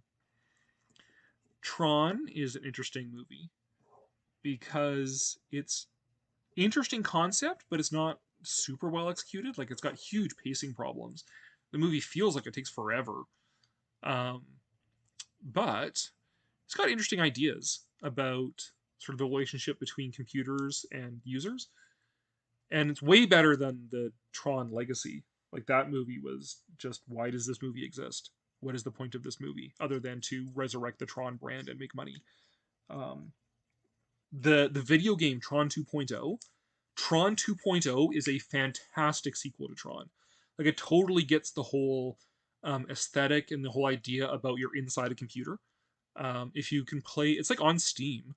So if you can play Tron 2.0, do it. Tron 2.0 is a great game. You heard of the Paramount and Disney co-production Dragon Slayer? Yes, I have heard of Dragon Slayer. I have not actually seen Dragon Slayer. So I should actually take it upon myself to watch that sometime. One thing I find weird, though, it kind of weirds me out, is that the Dragon Slayer logo, like the font and the poster, looks exactly like the same font they use for the Dragon's Lair video game, which I'm sure is deliberate on like Dragon's Lair, the video game's part. And it gives me trauma because Dragon's Lair, the video game, is terrible. I can't get past the first screen. So yeah, but I should try and get over that and actually watch Dragon Slayer sometime. Did I like The Rescuers or its sequels? The Rescuers is like one of my wife's favorite Disney movies. So I can't say I don't like it. I do like it. It's fine. It's not one of my favorites. But it's cute, and I like the bayou setting for it. Like the wreck of the old steamboat and the swampy bayou and stuff. I like all that stuff. Like, that's fun. The movie itself is fine. Like, it's not... I don't dislike it. It's just that's my wife's favorite, which is fine. And God bless her. And, my favorite Disney movies aren't her favorite Disney movies either. So, yeah, it works out. Tron was ahead of its time. Yeah, I mean, Tron is fascinating as an attempt to grapple with the meaning of computers, right? And it's one of the first movies to really try that and to grapple with these newfangled computers and video games and stuff that kids these days are into. So, like I said, it's just a little weak in like the pacing department and stuff like that. But like effects wise, the visuals in it are amazing. I like the visuals in it more than I like the visuals in the sequel. Yeah, it was just a little slow is all. Dragon Slayer is fantastic. Lovely movie. Oh, right. I will have to watch it then. Well, The Rocketeer. Love The Rocketeer. Rocketeer's great. Yeah, I mean, there's a very small number of these sort of like, interwar pulp movies, right? Like there's Indiana Jones, the original Indiana Jones trilogy, The Rocketeer, The Shadow. In fact, God bless him. Okay, so 1989, Batman, Tim Burton's Batman comes along. Huge hit. Spectacular hit. That's why Batman is a thing today, is because that movie was a hit. And Tim Burton, in that movie, he gives it that very sort of like gothic 1930s aesthetic. And God bless Hollywood. They look at the success of Batman, and their takeaway is that the kids these days must really love 1930s pulp heroes. Like, not superheroes, we don't want to throw Superman and Wonder Woman and stuff in there. No, we need like The Shadow and The Rocketeer. And I'm surprised they didn't do a Doc Savage movie. Like, there was the Billy Zane Phantom movie. Yeah, they look at Batman and they think the kids these days must really love 1930s pulp heroes. So, there you go. The Rocketeer is great. As a superhero origin, 1930s pulp movie, golden age of Hollywood, two-fisted Nazi smashing, the whole 9 yards. It's great. And amazing soundtrack. The score, I think it's John Horner, is the score for The Rocketeer. Oh, it is incredible. Like that, when the movie opens and it's just like, it's a black screen, and then you get like that, and ba-boom, and like the hangar doors open, and it's just like, oh man. I actually listen to selections from the Rocketeer soundtrack when I go driving through the mountains, because I live like an hour from the Canadian Rockies. And in fact, I now that it's tourism season, I actually am doing a lot of like tours and stuff, because I've mentioned before, like I usually there's like fossils on the shelf. So I do a lot of like education or science education, geotourism. So now I'm in tourism season, so I'm driving to the mountains like twice a week or so. And yeah, I play like the Rocketeer soundtrack when I do that, because the music is perfect for driving through the mountains as well. Oh yeah, and also I should mention about the Rocketeer. If you want to see a really good review of the Rocketeer, Red Letter Media, they did a great retrospective on the Rocketeer. That's a lot of fun to watch. Dick Tracy seemed to be an attempt to copy Batman. Yeah, Dick Tracy was another one of those things where what they took away from Batman was that kids love 1930s pulp heroes. So let's do Dick Tracy. Which is like, no. Because the sad thing is, like, all these movies bombed too, right? Like Rocketeer and Shadow and Dick Tracy. Dick Tracy notoriously bombed. In fact, we would not see another pulp hero action movie until like Captain America: The First Avenger. Like that was that dour. I mean, not counting Atlantis. I mean, that one also bombed too, right? So, um, yeah, Dick Tracy, great visuals in Dick Tracy. Like, I don't think it's a terrible movie, but I can also see why like nobody came out of Batman wanting to see a Dick Tracy movie. They came out of Batman wanting to see Superman and Wonder Woman and Aquaman and stuff like that, right? What do you think of Disney remaking their animated films like Lion King and Mulan? Cinderella was decent. Cinderella was okay.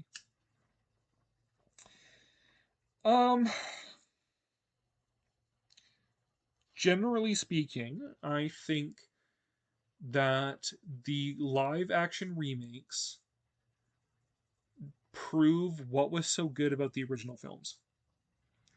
There's one exception that I already talked about, which is Jungle Book. I think Jungle Book actually is better than the animated film. That's because the original animated film wasn't all that great to begin with. Like, it's charming, and the animation's great, and the music's immortal. It's a charming film, but it's not. They didn't really have a coherent plot that had a lot of heart in it, right? So the Jungle Book live action remake, it goes back to the books, it goes back to the Kipling books, and it pulls them together into a plot and a story with a lot more emotion, a lot more heart about Mowgli's sense of belonging. And I think it works really well. And I think that is the best of the live action remakes. Cinderella, I think, was all right. I like that it fleshed it out and gave them more character, especially the prince. He's actually a character in the live action remake. He's not a character in the movie, in the animated film. In the animated film, he is a plot device. He's the MacGuffin. In Pulp Fiction, it's the briefcase. In The Maltese Falcon, it is the statue. And in Cinderella, it is the prince. So we actually made him a character. That's great. But the rest of them, like, why? Why bother? Oh, wait, no, I forgot. There is a fourth Disney movie I have turned off, and that is the live-action Lady and the Tramp. Got 5 minutes into that, and I was like, no thanks. It was just terrible. I mean, I can overlook the mixed-race couple in turn-of-the-century America, but the actors were terrible. So, no thanks. The Tim Burton Alice in Wonderland movies. Tim Burton would have done a knockout Alice in Wonderland movie in the 90s. In the 2020s, no. Tim Burton is not that same Tim Burton anymore. Beauty and the Beast reminded me of how good the original cartoon is. The Beast song, where what he's singing as Belle rides away, like that one was like meh. And I do like that they made the Beast a bit more of a developed personality. Like he could actually read and stuff. But otherwise, like in every respect, the cartoon is better. What else? What other ones to see? Aladdin exists. Cartoon's better. Lion King I did not see. Little Mermaid I have not seen. Because who needs that kind of negativity in their life? Especially not with the sort of fan baiting advertising that they do. I do not have respect for deliberately goading on fans and then calling them all like names and things like that. Advertise your movie on its own merits, or BTFO, right? And if people don't want to see it because that's not the Little Mermaid they grew up with, then respect that and stop calling people names about it. So I don't want to reward that, and I cannot imagine that Little Mermaid is in any way better than the cartoon, which actually had Howard Ashman involved in it. So, whatever. Yeah, I'm done with the live action Disney movies. Oh, was Pete's Dragon in there? What Nutcracker in the Four Kingdoms was kind of a quasi Fantasia inspired live action film. It was a thing that exists. I'm just done with them. I think the live action ones overall are creatively bankrupt. They bring to mind how during the Eisner era, Disney kept making all these direct-to-video sequels to things like Cinderella 2, Cinderella 3. Actually, Cinderella 3 is okay. Cinderella 3 is actually a funny movie. But, Peter Pan 2 and whatever, this, that, and the other thing. Lady and the Tramp 2. I think even those direct-to-video sequels have more creative substance to them than the live-action remakes. Live-action remakes are just them rehashing IP, because that is all Disney does now. Disney buys up IP and they beat it to death, and they even treat their own brand that way. And they're just beating to death all of these classic films. And I don't feel a need to encourage that, so I don't. Was Popeye Disney? I don't remember. Was it? I think it was Paramount. At least they did the cartoons. Yeah, I don't think Popeye was Disney. Give me a second. Why don't we just Google it? We're all on computers here. Popeye film, 1980. Popeye was Paramount and Walt Disney co-production. So there you go. It was a Disney co-production with Paramount. Remade Jungle Book back in the 90s always seems to be forgotten. Yeah, I have seen the 90s version of Jungle Book as well, which is not even Jungle Book. It's like a Tarzan movie, right? Like it's all about Mowgli's attempts to integrate into society, and in British Imperial India. It's a Tarzan movie. And I mean, it's okay as, again, this sort of like retro Edwardian pulp adventure story. It's just, yeah, it's easily forgotten. And it has Cary Elwes in it at his most British priggishness. So, I mean, there's something like that. Do you think they would ever make a character like Jessica Rabbit today? First of all, Who Framed Roger Rabbit? Also 1930s pulp style adventure movie, but that one is actually really fantastic. And it actually was successful. Because how could you not be successful with Disney and Amblin and Joe Dante involved? Joe Dante? He was the director of that, wasn't he? Was it Joe Dante or Landis? Who Framed... It's one of the great directors of the 80s. Was Robert Zemeckis. There we go. God, it's one of those guys. So yeah, Who Framed Roger Rabbit I also love. I think it's a great movie because I also love that golden age of Hollywood setting and history. But could they make Jessica Rabbit today? Absolutely not. They could not make Jessica Rabbit today. And not only that, but they have covered up Jessica Rabbit. In the Roger Rabbit ride at Disneyland, they have rethemed it so that now the protagonist is Jessica Rabbit, and she is trying to rescue Roger. And they have her dressed up as a detective. So now Jessica Rabbit is wearing a full covering trench coat and the fedora hat. So they have tried to cover her up and desexualize Jessica Rabbit because she is offensive to modern sensibilities, which is asinine, in my opinion. So no, I do not think they could make Jessica Rabbit today, nor would they try? They wouldn't even try. They're trying to cover her up now. Jason Scott Lee played Mowgli. Yep. Yeah, that was the 90s live action version of Jungle Book. Played Mowgli's a Tarzan type, yeah. Disney's Dinosaur was like a feature-length remake of Rite of Spring with a happier ending. I have not seen Dinosaur. You think I would have, being a big fan of dinosaurs in real life. I just have not seen it. I've rid the ride though, and the ride was terrible. I did not like the ride. It was too dark. I couldn't tell what was going on. It's just like suddenly there's a dinosaur, and it's like, okay, there's another dinosaur. Like, okay, sure. I could not tell what was going on in that ride. Moog is very handsome, sure. Or Honey, I Shrunk the Kids, which is probably good special effects. I have never seen Honey, I Shrunk the Kids, or any of its sequels, because it came out. It's like a like a family movie that came out when I was already like a teenager. So I was not interested in seeing Honey, I Shrunk the Kids, and to this day I have not seen it. Which is not to say that it's bad, just to say that I have not seen it, because I'm just not interested in it. So, and I've never seen the attraction either. Used to have the show for that at Disneyland, but I think that was already gone by the time I first went to Disneyland. My first trip to Disneyland, to any Disneyland, was in 2005 for the 50th anniversary of Disneyland, in fact. And then, yeah, I've been to Disneyland 4 times: 2005, 2006, 2012, and 2015. I've been to Disneyland Paris twice: 2008 and 2013. Been to Tokyo Disney once. That was in 2009. And I've been to Walt Disney World once, which was our honeymoon. That was in 2014.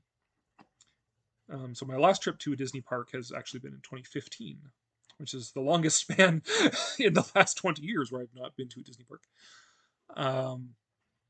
I've also been to the Walt Disney Family Museum in San Francisco on a layover coming back from Paris. So that was cool. Someday, actually, what I want to do next, the next one I actually want to do, well, my wife and I have been talking about going to Japan at some point, but right now our finances are pretty sketchy because post-COVID. So we're not making any big international trips anytime soon. But the next thing I really want to see is I want to go to Marceline, Missouri. So that's Walt Disney's, where he grew up as a boy. It is about an hour or two, a 2-hour drive from Hannibal, Missouri, which was Mark Twain's boyhood home. And Hannibal, first of all, I love Mark Twain. In fact, I love Mark Twain because of Disneyland. Disney and also the movie The Adventures of Mark Twain, it's a claymation movie. Those got me into Mark Twain. It's like I riding around the rivers of America in the Mark Twain riverboat and running around Tom Sawyer Island got me interested in reading the books. And now I do, and I love Mark Twain. He's like my second favorite author after Jules Verne. So I want to visit Hannibal. And Hannibal is like Frontierland. Like you have the waterfront on the Mississippi, you have the riverboats, you have a cave there, the Mark Twain cave, you've got the forests around it. It's like, it is Frontierland. So I want to go to Hannibal, and I want to go to take like a day trip out to go to Marceline and see Walt Disney's boyhood home. And those are both actually within proximity of Route 66. So that's how I found out about them all. So that's actually what I like to do next. I'm not having any big plans to go to a Disney park anytime soon, because we don't really have the money, and they've kind of priced us out anyways. They keep taking away all the things that I like. So it's like they keep taking out all the rides I like or vandalizing them, so they're terrible now. Pirates of the Caribbean, looking at you. It's like, I'd rather spend my money going to cheaper places like that are real, right? So like Route 66 and New Mexico and back to Arizona and that sort of thing. I like to visit those. Where were we here? Rick Moranis carried that film, sure. Sequel, Honey, Blew Up the Kid, yeah, and a TV show, yeah. Why didn't you answer my Don Bluth question? I missed your Don Bluth question, I'm sorry. Let me look back here, Martin. There we go. Speaking of Don Bluth, what are your thoughts on his movies since he used to work with Disney? My favorite movie of his is the original Land Before Time. It introduced me to dinosaurs and prehistory. I don't really have a huge opinion on Don Bluth.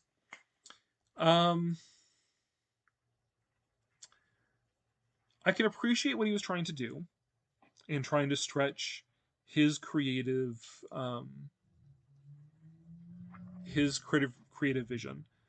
and to try and innovate with animation. Right, so if I remember correctly, his movies are Secret of Nim, Land Before Time, American Tail. What else did Don Bluth do? Um, let me just see here. Titan AE was his too, wasn't it? June, American Tail, All Dogs Go to Heaven, Land Before Time, Anastasia, Thumbelina, Titan AE. Yeah, and then the video games as well. They just never really spoke to me, is all. I understand what he's trying to do. He was trying to create an alternative to Disney that was more creatively daring. That's why he left Disney, was to do more creatively interesting work. But I mean, none of his movies were really runaway successes. The closest one was probably Land Before Time, because it has like 1 million direct-to-video sequels. I mean, it doesn't hurt that he had Steven Spielberg behind him, right? Like, those are all Amblin films. But I mean, it's hard for anyone to step up and eat Disney's lunch, right? DreamWorks tried, and I mean, I guess to an extent of like the Shrek series being successful, DreamWorks succeeded a bit, but then Shrek is like the only like real success that DreamWorks has had. How to Train Your Dragon and Kung Fu Panda, stuff like that. Like, people like them, and they have, you know, theme park rides and stuff, but I don't think they'll be like remembered in the same way that Disney movies are. Yeah, I don't know. It just, Don Bluth films never really resonated with me all that much. It's not to say they're bad, just that they didn't really hit me in an emotional place. I know that, like, my wife grew up with American Tail and Five Goes West and stuff. But yeah, I don't know. And again, you'd think that because I love dinosaurs that I would love Land Before Time, but I don't know. I'm actually really picky about prehistory movies because I know enough about them. So they kind of have to have like other really redeeming features about them. Like, they got like they're silent movies, or they're like really cool, like mid-century kitsch or something. This will come into play later on, though, so hold on to that thought. So there you go, Martin. Sorry I missed your question before there. As you can see, I get going on a topic and I just start staring off into space and talking. So sorry if I missed it. Love Land Before Time. Don Bluth fan. Yeah, fair enough. Secret Nim, underrated film. Don Bluth work on Fox and the Hound. I think Don Bluth did work on Fox and the Hound. I think that was like his last one. Then he's like, to heck with this, and took like most of the animation staff. And then, what was it? And then like, yeah, Tim Burton left, and they just kind of had to rebuild animation. That's when they got in Howard Ashman, and that's when the Disney Renaissance happened. So, in a way, if Don Bluth had never left, there never would have been a Disney Renaissance. And I would say that the Disney Renaissance films are better than Don Bluth's films. So, in a way, it's kind of good that he left. Fievel. All Dogs Go to Heaven. Yeah, some decent animated films. Yeah, like, it's not. I don't want to bash Don Bluth. I'm just saying that the films didn't really get me. If they got you and they resonated with you, that's great. More power to you. And anime sequence and Xanadu. Yeah, I mean, Don Bluth did a lot of other stuff too, which I understand. Again, he's trying to sort of expand his creative horizons and expand how animation was used, right? Animation had fallen into this rut of being like the Disney movie. And it still, in a large extent, is that as well, right? Like, you don't have the diversity in animation in Hollywood that you have in Japan, for example. So Don Bluth's trying to expand his creative horizons, and he's doing a lot of weird stuff, and he's doing video games, and he's doing these live action things, and he's doing his movies, doing his Disney style films. And then you have who's the other guy who did like Wizards and stuff like that? Oh heck, who's that other animator?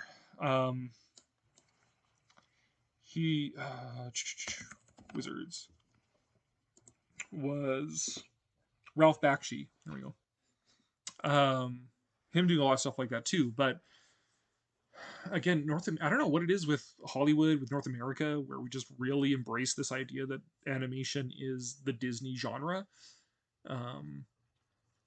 Because even Disney isn't the Disney genre, right? Like, if you look at the films made while Walt Disney was alive, you've got like Fantasia, you've got Make Mine Music, you've got Melody Time, you've got Three Caballeros, you've got The Reluctant Dragon, you've got like like this insane diversity of films that are not stereotypical Disney movies. Right, the stereotypical Disney movie actually didn't come about until the Renaissance. Right, there were only 3 princess movies made while Walt was alive: Snow White, Cinderella, and Sleeping Beauty. Those are the only 3 princesses from when Walt was alive. But now, since then, the Disney Renaissance, there's Little Mermaid, there's Belle, there's who else? Mulan is an official Disney princess. Like, it's just, and it keeps expanding because it's always like all princess movies. Right? They became these very sort of cookie cutter sort of like, and I mean the first ones are good, don't get me wrong, but you've got like the very Broadway musical style movies that are all these fairy tale princess movies, and then when they stray from that and do like Atlantis or Treasure Planet, nobody likes it. but even, yeah, like even Walt Disney's films were more creative as far as that goes. Do I like Nightmare Before Christmas? Sure, I like Nightmare Before Christmas. As a Tim Burton movie, yeah. I mean, that's right when Tim Burton was fantastic, right? So you have sort of this lead in with Pee-wee's Big Adventure, which is an interesting oddball of a movie. And then you get just this amazing period where Tim Burton does his most Tim Burton movies. So he does Batman, Nightmare Before Christmas, Edward Scissorhands, and Batman Returns. Then he does Ed Wood, which is like probably his best like Oscar movie. And then he does Mars Attacks, and that's when it all goes off the rails, and his career just becomes what it is now, which is like something. But he does this period of like 5-6 films there in like the 90s that are amazing. And Night Before Christmas, even though he produced that one, he didn't direct that one. It was Henry Selick directed Night Before Christmas. But it is very much a Tim Burton movie. And Nightmare is great. It's classic. And even though they've tried to replicate it with like Frankenweenie and Vincent and stuff, he's never been able to replicate it. He also did Fire and Ice, yeah. Or I said Beautiful Character like Frank Frazetta. Yeah. Plus the Studio Ghibli films, since Disney used to distribute these films until GKIDS got the rights. I love Studio Ghibli. I think Studio Ghibli is essentially dead at this point. I mean, they are making movies, but they're not, like, nobody cares anymore. But Studio Ghibli at its height is amazing. I have like, do I have every? Either I have every or almost every Hayao Miyazaki film, and Isao Takahata film done under the Ghibli banner. There's a few of the earlier pre-Ghibli stuff I don't have a hard copy of. But yeah, and I also have I have read the entire Nausicaa manga.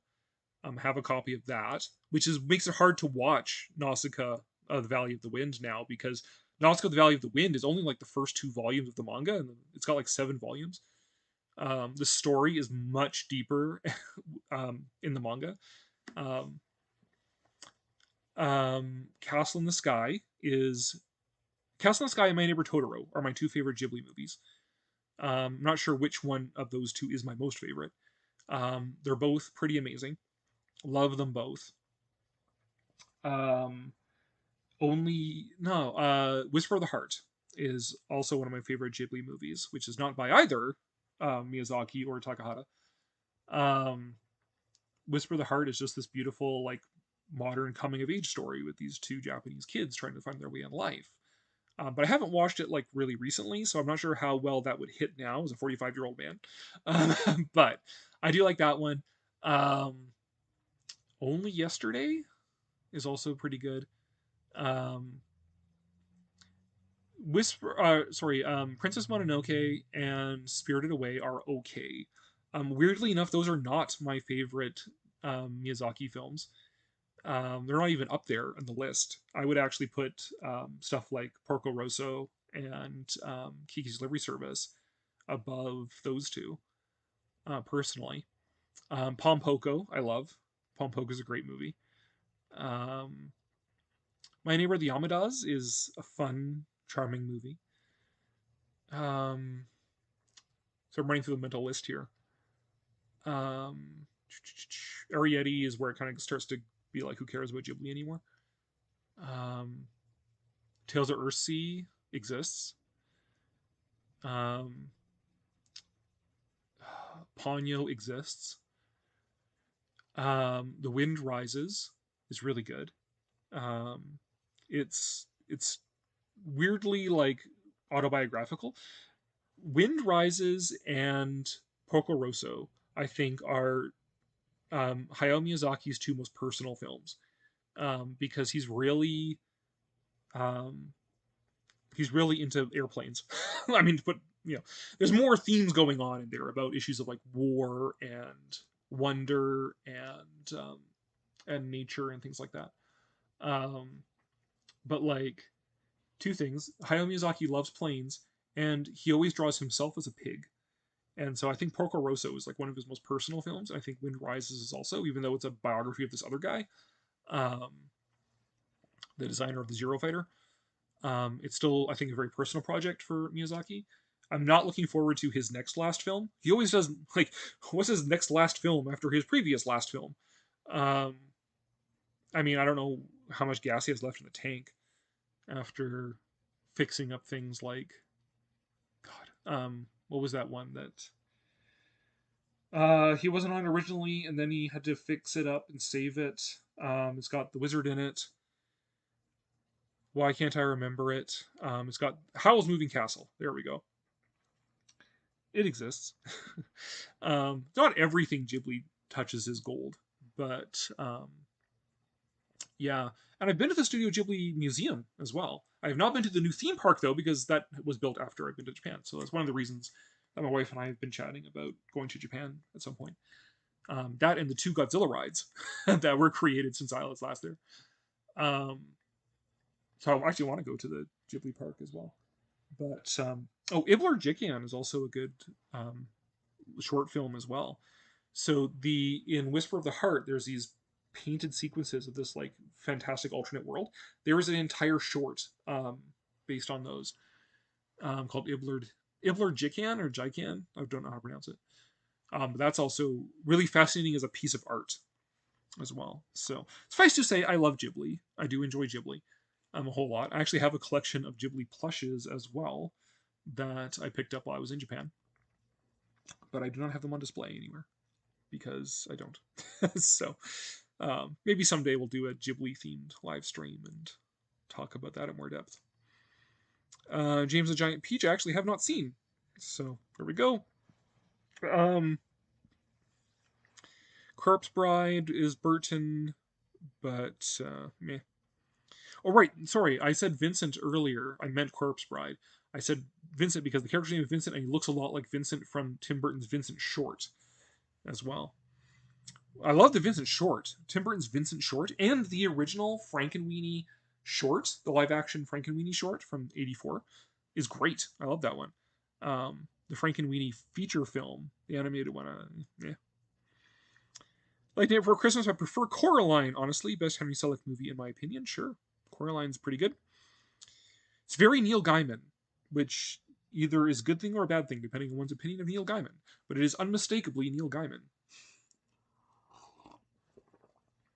It's funny how Disney is associated with Marvel and Star Wars now. Yeah, I hate that.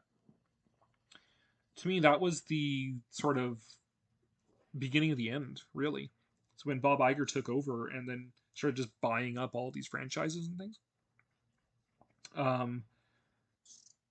I think it has done no good for Disney as for Disney's reputation or creativity or anything else. Right? They just bought up IP and then just brought it into the dirt, and now everybody blames Disney for these things being bad, when it's like Marvel was always going to run out of steam at some point, because Marvel was always the same movie over and over again, and it was going to run out of steam. Pixar was going to run out of steam because it's always the same movie over and over again. And Star Wars was already a dead franchise because the prequel, I'm still a prequels ruin Star Wars guy. So Star Wars was already a dead franchise when Disney bought it. So it's just done no good for Disney to own those things. And it sucks that they keep shoving those things down your throat when it's like, I just like Disney and princesses and stuff. Well, you gotta throw Star Wars at me. So Mononoke's pretty good. Favorite Ghibli film, Spirited Away.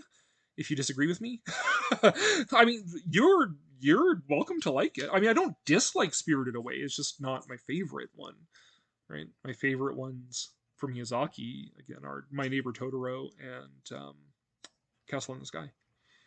But you're welcome to like Spirited Away. That's fine. I don't dislike it. I don't think it's a bad movie.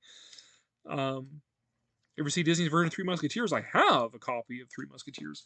It's actually my favorite version of Three Musketeers, in fact. Granted, Douglas Fairbanks is stiff competition, but yeah, I like that version of Three Musketeers. The young swords. Sure. Makes sense. Yeah, Three Musketeers came out around the same time as The Rocketeer, as I recall. It's sort of Disney trying to do some like halfway decent 90s live action films. 90s live action films have a very specific look to them, I have noticed in retrospect now. Like you can definitely tell when you're watching a 90s movie. Yeah, and Three Musketeers is definitely one of them. I do like the more recent Three Musketeers with what's her face? The Fifth Element, that lady, God, and Resident Evil. Why can't I remember her name right now? Her daughter is Wendy in the new Peter Pan that I have not seen because why would I bother? She's married to the director guy too. I can't remember her name. Somebody in the chat, help me out. But that one, which is like the crazy steampunk one with like airships and stuff. That Three Musketeers is hilarious. It's terrible, but it's hilarious. It also has Orlando Bloom in it as the Duke of Buckingham, who is missing from the Disney Three Musketeers. Mila Jovovich, thank you. God, I kind of suddenly remember her name. As a child, I swooned over Kiefer Sutherland. Oh yes, the Lost Boys with his mullet. Martin says Disney wanted to have Godzilla for the monorail ride in Japan Pavilion to compete with the King Kong ride at Universal. They couldn't get the rights from Toho. Yeah, Toho was pretty jealous. Also, there was an issue because they wanted to put the Godzilla ride in a replica of Mount Fuji. And the problem with that is that Mount Fuji is a sacred mountain. It'd be like, yeah, we want to put a roller coaster in a replica of Mecca. Like, just riding a roller coaster around, like, the big black box thing. We want to make a Jerusalem ride. Maybe not Disney. So, yeah, I think when they realized that their plan was kind of blasphemous to Shinto and to Japanese people, they kind of dialed that back, and Toho not giving them the rights cheap certainly didn't help the project at all. Yeah, the one with the flying machines. Yeah. I still haven't seen the last two Avengers films, and I don't care. I have some younger cousins-in-law. I love them, they love me. We're great. We get along thick as thieves. We talk about Transformers. I showed them Transformers, the movie, the 86 one. And they wanted to watch Avengers Endgame. And me, being part of the family, was like, okay, this is the kids wanting to spend time with us and show us something that is important to them. So it's like, and they might have just been abusing our streaming service. It's like, okay, I will watch it with you because I love you guys. But man, is that 3 hours of my life I ain't getting back. Oh my God. No, I have not even seen Endgame because it was Infinity War they wanted to watch. It was Infinity War they wanted to watch, and we watched that, and it's 3 hours of my life I'm never getting back. And I have not seen Endgame. I have no desire to see Endgame. I do not like Marvel. The only Marvel thing I have genuinely liked, as I'm waving around this X-Acto knife, because it happens to be here and I'm fidgety. The only Marvel thing I have seen that I'm genuinely like, this was good, was the first season of Daredevil on Netflix. That was amazing. Um, Anything else is like varying scales of like, well, that wasn't the worst thing I've ever seen to that was the worst thing I've ever seen. Um, Loki was okay because I could sit and watch Tom Hiddleston and Owen Wilson just talk about lunch, which they did in this show. So you put those two guys in something, and I'm there. Um, so that's purely the strength of those actors that carried that show. Um, Anything else is just like, no thanks. I cannot do Marvel. It's just not my thing. I'm more of a DC guy when it comes to superheroes, but even that, it's like I liked Man of Steel. I saw virtue in Superman versus Batman that other people did not. Wonder Woman, the first one was okay. The rest has just been kind of like meh. Um,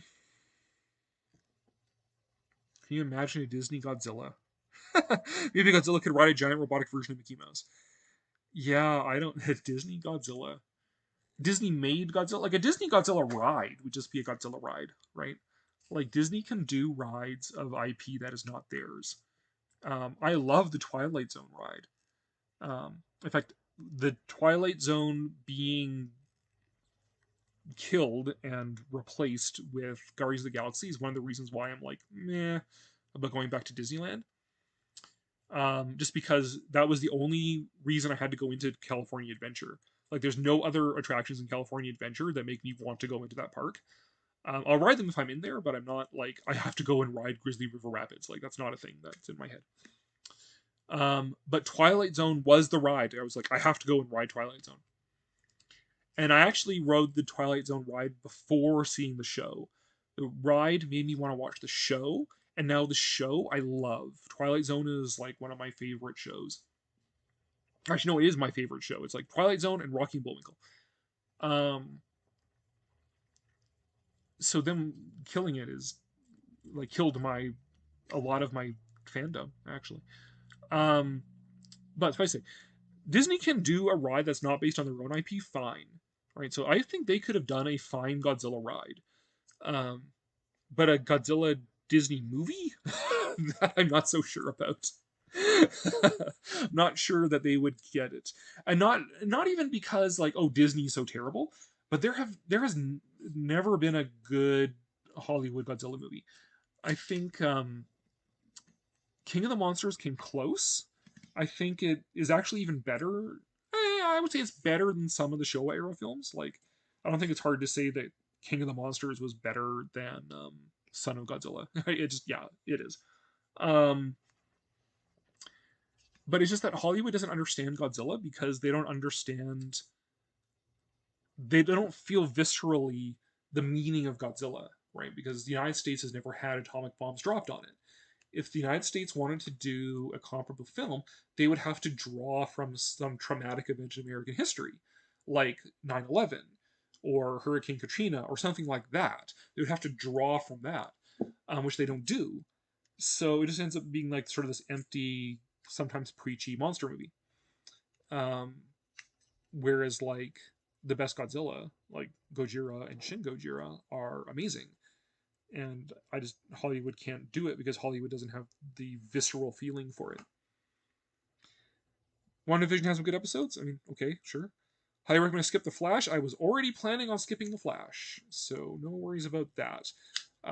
Partly because I didn't like Ezra Miller before all of this nonsense with his personal life came out.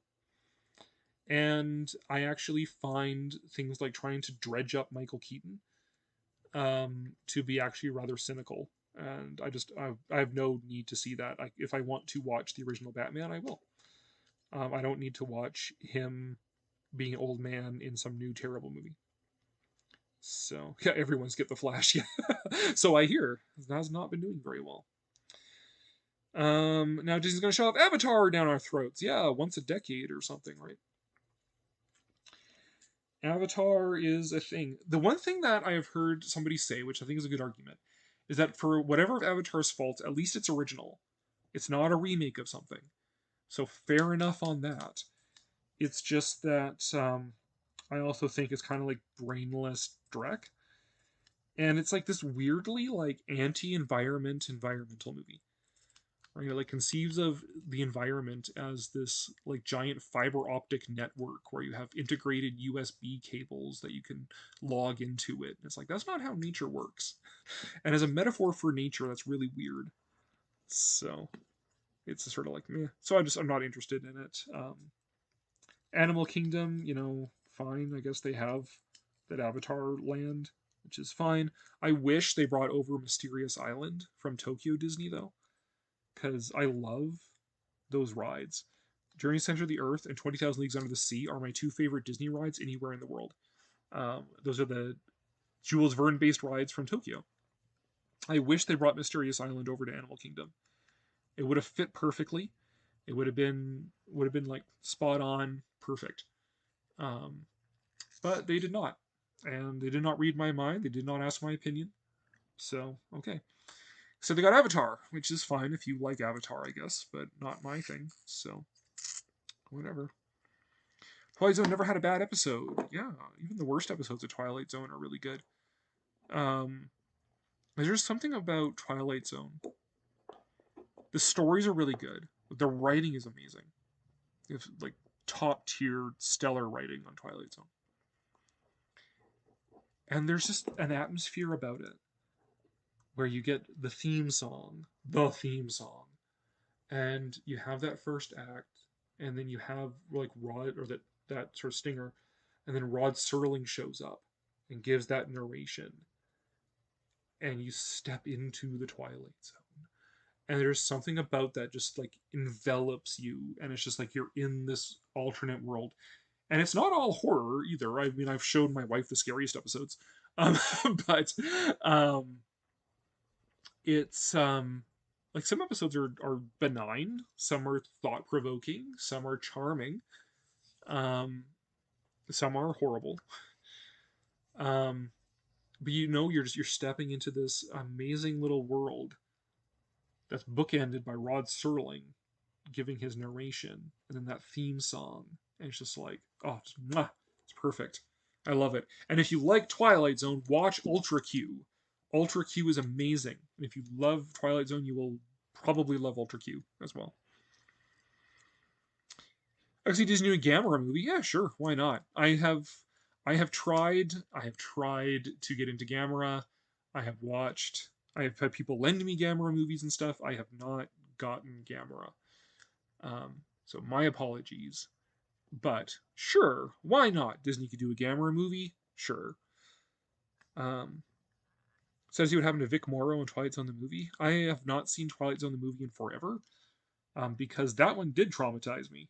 I remember scenes like the girl without a mouth and John Lithgow in Terror at 20,000 Feet. And I actually will not watch the Twilight Zone movie again. Avatar 2 was just like Avatar 1, and that's fair enough. Avatar 1 was just Dances with Wolves, so whatever. Rockstar in a remake of The Mysterious Island. Unfortunately, it was terrible. Yeah, that was a sequel to that Journey to the Center of the Earth as well. Night of the Meek is by far my fave. Yeah. My favorite episode of Twilight Zone is A Stop at Willoughby. Because that one feels like it is directed exactly at me. It's about a guy who cannot cope with the modern world and wants to escape to this turn-of-the-century little Victorian town that he sees in his dreams on his commute home from work every day. And that one is like, that is me. I mean, I'm not under as much unrelenting stress as the guy in the show. But it's like wanting to escape into some kind of like Victorian fantasy thing. It's like that is what I do with my historic costuming and my Victorian home and all that sort of stuff. So that one feels like it's directed at me. They also actually filmed a feature film adaptation of that episode, Stop at Willoughby. They filmed that in my city, in Calgary. It stars Mark Harmon. It is called oh bugger, what is it called? It's a terrible movie. Mark Harmon. Stop at Willoughby. For All Time. It was filmed in Calgary. In fact, filmed at our historic village here in Calgary, where I think, based on the timeline, I might have actually been working there when they filmed it. But it's a terrible movie because they take away all the immediacy of why he wants to escape to this alternate reality of turn of the century small town. But anyways, I also like the episode The Invaders of the Twilight Zone. That one is the one that I first saw and which I first showed my wife. So one with like the little aliens attacking that lady. It's a great episode. So watch it. If you've never seen The Twilight Zone, watch The Invaders as your first episode. Remember the remake of Journey Center of the Earth with Brendan Fraser? Yeah, that is the one that The Rock one is a sequel to. It is a movie that exists. To Serve Man is your Twilight Zone episode, also a good one. Night Gallery, Dark Book into Twilight Zone. I have actually not seen Night Gallery. I should. I should see Night Gallery. I just haven't yet. So, like The Invaders of Agnes Moorehead. Yeah, that's the one with the little aliens attacking Agnes Moorehead. The one with no dialogue, that was a good one. Yeah. The Invaders, I think, is like the perfect Twilight Zone episode. If you oh, my wife just got home. If you want to show Twilight Zone to somebody who's never seen it before, and to try and get Twilight Zone, The Invaders is like the perfect episode to watch. That, or I suppose the Time Enough at Last. Right? That's also another good one as a first one to show somebody. But my vote would be for The Invaders as the first episode of Twilight Zone to show somebody who's never seen it before. Hey guys, never successful as Twilight Zone. Yeah, I know of Night Gallery and a bit of the history there, but I've never actually seen it. So, well, looking at the time here, and now that we're well off of talking about Disney, because we started talking about the Twilight Zone Tower of Terror and how Disney took it out. Lame. Actually, I love the Brendan Fraser Center of the Earth. Yeah, Feldspar. So why don't we do this? So, I have an idea for the next live stream here next month. And that idea is actually to put it to kind of a vote. Because I have two ideas. And we're going to do both eventually at some point. But I thought maybe for the next one, we'll put it up to a vote of what we want to do. So this will be up to people in the chat just to say which one you prefer. All right, so the first option here, if you're ready for it, drum roll. First option is Atomic Age Victorian Science Fiction. So this would be stuff like 20,000 Leagues Under the Sea, The Original Journey to the Center of the Earth, Around the World in 80 Days, Master of the World, In Search of the Castaways, Time Machine, Valley of Gwangi, all those like mid-century 50s, 60s, atomic age, Victorian science fiction movies. So that would be the first one that we're voting on here tonight. Speaking of Journey Center of the Earth, yeah, the second option now. The second one is dinosaurs, fact and fiction. So talking about dinosaur movies, talking about dinosaurs, showing off some of my fossil collection, whatever it is. Like we go all over the place in these in these live streams. So those are sort of the two options I was thinking for next month. Whichever one doesn't get voted on tonight will go into the vote next time, I guess. Or we'll just do it the time after that. But it's sort of a question of which one do you want to do first. So, let's see in the chat. Which do you want? Atomic Age Victorian science fiction or dinosaurs for the next live stream here in July?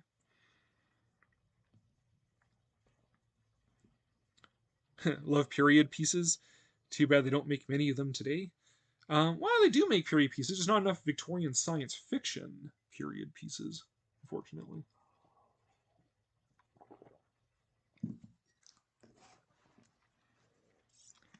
All right, so it's 2 votes, 3 votes for dinosaurs. Ashley's for either one.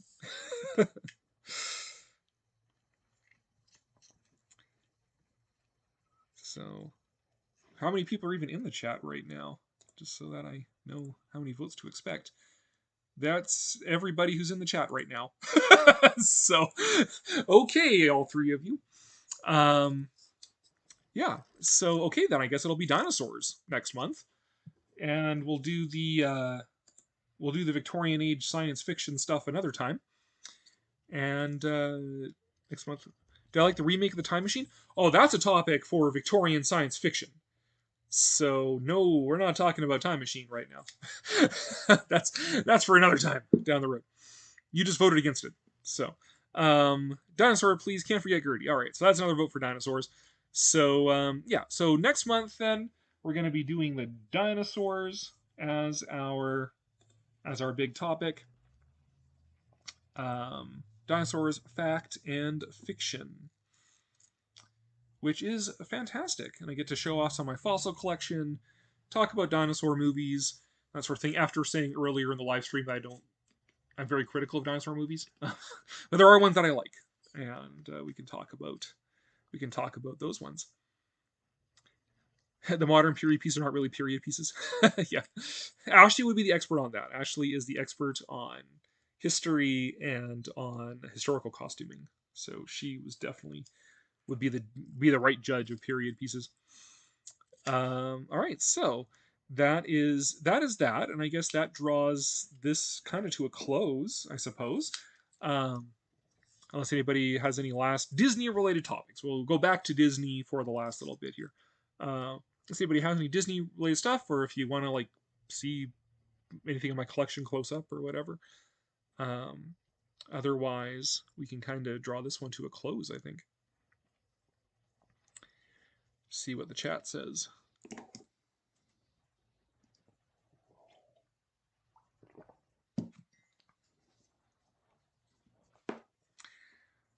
Now, I can't tell if this is a delay or if everybody's just like not saying anything. Actually, I will show this. I got the my most recent vintage Disney piece that I got, which I'm very proud of, is the Tomorrowland board game, the vintage board game from the 50s. So this is actually the game board. This is the box behind it there, but it's the same graphic on the sticker on the game itself, and I love the graphics inside as well. So it's kind of like you just go around the board, follow the instructions, and you get to here, and you have to like fling. It's like crokinole. You have to like fling your little piece into the moon. See how close it gets. I almost want to, if I have space, not in my house right now, but if I ever get space, I kind of want to like frame this and have like the game board itself up somewhere because it's got such a great graphic on it. That's my most recent vintage Disney piece. There's also this, which I've been wanting to finish and make a video of, but I never got around to finishing it. A model. This is a remake of the model of the Space Station S1 from the Disney TV series, the Tomorrowland episodes. It's brutal because the original molds are brutal, and they just molded it as it was, recast it, even though the original molds are really rusty, so the model looks like garbage. So it's just been a lot of work to try and clean that up to actually make a model out of it. And I have a very short attention span, so I haven't got around to that yet. But those are a few of my interesting Disney pieces. You see up there. Also have some Disney albums and stuff like that. But I don't have my Disney pin collection down here, but I do have a 20,000 Leagues pin collection and a Fantasia pin collection as well. A few board games yourself. Oh, nice. We did cover a lot of subjects for an ostensibly Disney stream. But these are always fun because we're always going all over the place, having a good chat here with the regulars. So, what else can I ask? Well, I can ask, like, share, and subscribe. And I'd like to see these. I'd like to see these streams get a little more popular. I have 1,142 subscribers, so I would love to see more subscribers show up. So I may end up changing the dates of the next ones if that works better for other people to join in or not. We'll see. I mean, obviously, as a YouTuber, I want to see stuff succeed. I want to see get a few more people in here because I love you guys, but I also like to share the conversation with other people as well. You comment out during Center of the Earth you missed. Let's know your thoughts. What was your comment? Oh yeah, the original Journey to the Center of the Earth. Pretty good film. Unfortunately, it has poor lizards being prosecuted as dinosaurs. Other prehistoric animals with stuff put on them. Well, you know what, Martin? Let's talk about that next time. Because technically, Journey to the Center of the Earth is a dinosaur movie and a Victorian atomic age movie. So we could have talked about it either way next month. But we will have Journey to the Center of the Earth on the docket next month to talk about that. If that sounds good with you, Martin. That way we can maybe draw this to a close. We've been going for about 2 hours, a little over 2 hours now. So, yeah, the two Mickeys. Yes, the two creepy 1920s Mickeys. There. Yeah, those are, like I said before, these are remakes of them. They're not the originals. But they are faithful reproductions of the originals, so that's why I wanted to get them. Because I like the vintage Disney stuff. The really vintage Disney stuff is like the stuff from the 20s. James Mason was also enjoying Center of the Earth. Yeah. All right, so I guess that's that then. So we'll bring this one to a close, and we'll figure out when. Again, as usual, I'll announce it about a week before the next one, which will be at the end of July, and we'll see if I can figure out a date that might work for getting more people involved, so that we can have more people to share in the conversation that we have together here. And otherwise, thank you very much for tuning in here tonight, and take care, and we'll see you next time. When your heart is in your dream. For one of the most exciting evenings you have ever spent in a motion picture theater, join the millions now thrilling to Walt Disney's CinemaScope and Technicolor production of Jules Verne's 20,000 Leagues Under the Sea, starring Kirk Douglas, James Mason, Paul Lucas, and Peter Lorre. If it has not yet arrived at your favorite theater, watch for it. It's Walt Disney's fabulous motion picture adventure, 20,000 Leagues Under the Sea in CinemaScope. This has been an ABC Television Network presentation.